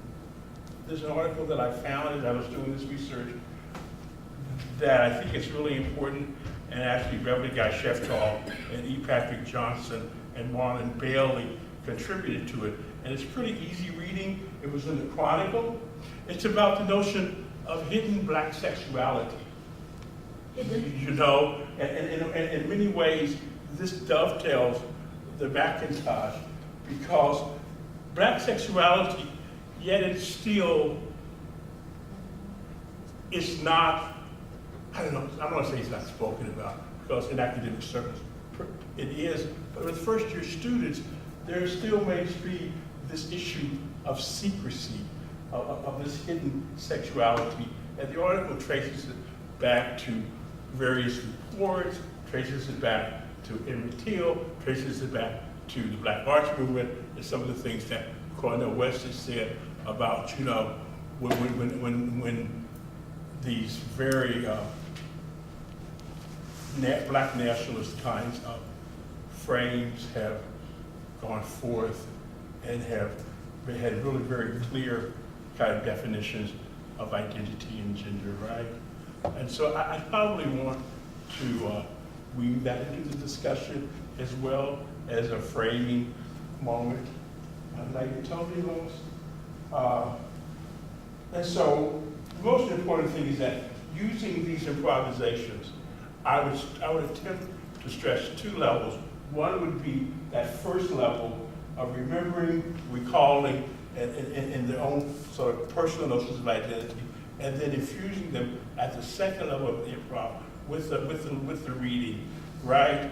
And then I know from past experiences with use of Forum Theater that conversation begins to flow very openly, because, quote unquote, in the world of pretense, in the world of artifice, the improv, suddenly people are beginning to feel and open up, right? And I guess that's all I have to say about that. I was just gonna say, of course, I like all those things because I do a lot of role play and experiential activities as well. And I have a couple of other resources. There's one called Coming Out Stars, and it's it's a visual. The students aren't allowed to speak the whole time, and they depending on what color paper they choose, they end up being a certain facet of the LGBTQIA community. But at the end, it's a whole new experience because they never look at it that way. It impacts them differently. But until we bring in the transgender reference, I was going to say, I don't know how many of you guys have heard of Jazz Jennings, but there's a show called I Am Jazz. Is it on Lifetime? But she's been doing, it's a documentary, like a reality show, but not really reality show. It's just kind of like a docudrama, docuseries about her life. If you look her up on YouTube, you'll see like around age 3 or 4 when there's a video of her and she's saying that I have a girl brain and a boy body. And her parents let her begin transitioning at that age. So now when you see her, she's a gorgeous girl, but you wouldn't know she was transgender unless you've been watching. I mean, you wouldn't know if she wasn't famous, let's put it that way. So that's a way that you can also introduce it by them seeing the different things that Jazz is dealing with in her life and having conversations about that too. Can you send the link to that video to the ADW office and then we can all get it? I can, and it's actively on now, so you can even look at your TV listings. I forget what night of the week it's on, but I Am Jazz comes on every week too. But I'll send the link to her. I'll send the link to her first videos. Yeah. Where it's just kind of chronicling when she was 4 and they were figuring out this process of who she is and the battle that her parents have gone through because. It's difficult to make a decision at age 4 that we're going to give you medicine to stop your male puberty from taking place. So, I have a question on that section. And I like what you said when you started about starting with the students and where they at. So you started your presentation identifying as a queer professor. So I'm wondering if you do the same with the students in the classroom. And I'm asking that because as much as we would like the students to, and probably in many cases, the students are much more open-minded than perhaps previous generations have been. But how to deal, or how, first of all, to build a safe place for that conversation in the classroom. And I see the point about the theory and all that, but when it comes to actually discussing it, creating a safe place in the classroom. And secondly, how do you respond, anyone, not just Paul, to students sometimes who can be very vocal and very homophobic and very, and using, whatever resources they use to justify. The Bible. Homophobia. So I'm just wondering as a general, because it can come up. Yeah. Well, I think, it's funny, Soraya, because last semester, coming out is something that's always a part of my teaching pedagogy, that at some point, in a given semester, depending upon class, I self-disclose my sexuality, right? It's interesting, last semester, it was very easy to know when because I only had the students for the one semester. And I know normally about a third of the way through, I take that moment to do that, right? So there has been, I think it may be different when you have it for the whole year, because if they really can't adjust to it, then you're gonna have a whole semester with them, a whole year of them not adjusting to it, right? And reading, going back and reading their text, which reaffirms their point of view. I'm trying to be politic here, but I think it is, it's like when I read the ADW Lord this morning. Again, I met her here, and a young woman, Janetta, had a dinner, had Audrey Lord to dinner after she gave a speech, and this one Spelman student was so, what's the word, obsessed with the fact that this lesbian woman would stand in front of 300 people and state her positionality, that she came to dinner at the president's house. And so we had to like suddenly have an open classroom about identity and sexuality with this one student. And somehow I try to work that in as, you know, do you really want to be in as a student, do you really want to be in that moment? Do you see?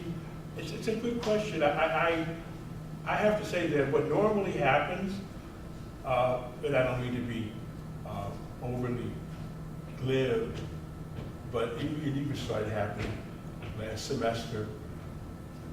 The students start coming out and like, you know, it's like they suddenly, this is a space, and I want to claim the space here, and you know, and that tends to be what happens. And you know, I think that in the appropriate frame and there are many ways to frame it, discussions, that you really, you know, I've had some very, at my previous studies, some very conservative white boys, forgive me for getting me right, who quit coming to class, but that's their grade, right? And I don't have to deal with that. You know, you quit coming to class, you know, and this is in my syllabus, and therefore X, Y, Z, that kind of thing. You know, there is a contract, and the contract is about learning and teaching and information. And ultimately, if you choose to read these really powerful kinds of writings of this week and close that door, that's really you, right? The world in which we're living in, everything, you know, who knows what's going to happen though. We all may be in an atomic, you know, mushroom in 6 weeks from now. But you know, I think it's all in the framing and in how you dialogue with students around issues of sexuality and identity and inclusion and exclusion. And if last semester is any barometer, you know, it was a wonderful kind of moment after class. You know, I had one student, I'm so glad you told me this. My father, who was a minister, wants to kick my brother out of the house because he came out last week. And you know, those kinds of, then they have a real safe space because they feel that I can talk because they're, you know, it's like the version of the Macintosh, right? It is the Macintosh moment where I can go in here and talk with this professor because I'm not going to assume that he's straight because he is identified as not being heterosexual. They assume, you know, that we're heterosexual, you know. And I have more crass ways. People who know me, you know, I have more crass ways of dealing with, you know, that by talking about body anatomy. You know, and students tend to like that sometimes, you know, because it's very straightforward, you know, and it makes it that comedy thing, right? It's that comedy thing, you know, there are ways of getting to where you want to go. Thank you. I think as well as much as we want to be inclusive, and as much as society, and especially I think youth is becoming more inclusive and not just accepting, but celebrating all different ways of being and identifying. We have also that we at Spelman sort of extreme Christian, maybe right or not right, it depends, amongst students also, who can be very judgmental, and faculty and staff. I had a student who came crying because in she was just coming out of a class where she was very comfortable being a same-sex loving person.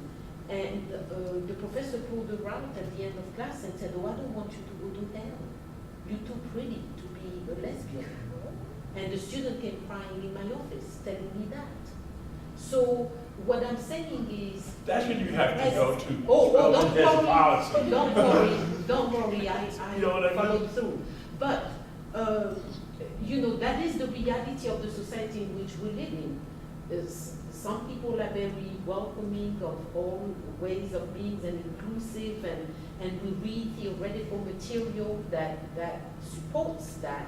But we also have students who are very judgmental and very homophobic or whatever, you know, phobia they have. And we may be on the spot having to deal with a situation that requires thinking before the situation erupts, and that's why I was asking these questions. But I like the Audre Lorde. I think it's a beautiful text. It works very well because it really helps getting there, meaning to be embracing diversity. Audre Lorde has that moment also in that essay, and I've used that moment in different kinds of ways. Where I'll just start going, Billie Holiday, Bessie Smith, James Baldwin, Marie Hansberry, and I just start the list. Do you see? And that has an incredible amount of power. Wow. That's good. Thank you very much. I want to thank each one of you for coming, and I think you all had to go through some rough times just getting to campus today. So I appreciate you coming and being here and being part of this conversation. I learned a lot through these interactions, and I'm sure you all learn a lot. And we will keep this kind of discussion going throughout the semester as we have the monthly meetings. The first one is going to be on September 7th. I know it's an FYE meeting day, but we're going to start a bit late. We will start, instead of 11:30, we start at 11:50 and go for an hour, and those who can, or 11:45 to 12:45, to include people who have to attend the FYE as well.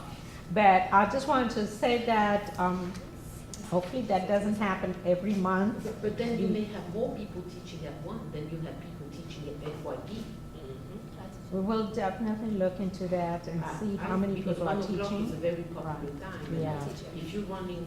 We usually have 11:30 to 12:30. Exactly. And that was the reason why. Right. So that the FYE people could attend one part and the people who teach at one are not penalized. Yeah. You know. Yeah. Well, we'll talk a little bit more about it, and I will check on how many people are teaching. 11:30 people. Yeah. So we Exactly. could start 11:30 and go on to 12. Yeah. Let me think about it and talk with people who are going to be Because we doing. shouldn't be penalized because people choose to or have to teach No, you don't FYE. want to be If we teach at one. You won't be penalized. But let me get back. We have to rush out. I understand. So I will keep in mind both of the penalties on both sides and try to make sure that you don't suffer. That's all I can promise. Thank you, and I'll see you again next month. But next week we will all be here. If you drop by, Day after tomorrow, right? 1 to 5. Oh yes. Friday, Come on, it's not right? working. We'll see you all tomorrow as well. I'll probably be the other. LL 27. And yeah, 32. You guys are talking about Friday, right? I'm Tomorrow's talking. Faculty Institute. Oh, tomorrow's Faculty Institute, and then Friday So is. Friday, we're back together. yes. Okay. I was like, wait a minute, we have Yeah. So we'll Something be like back. that. I think so. That's what I saw, and Yes. it didn't say In breakfast. Science Center. It looks like it said- starts at 8:15. It starts with breakfast from 8 to 8 or something like that. 8:30. Just check the email. I'm not sure. But I'll be seeing you all soon. Thank you. Yes. Oh, you're welcome. Thank you for coming.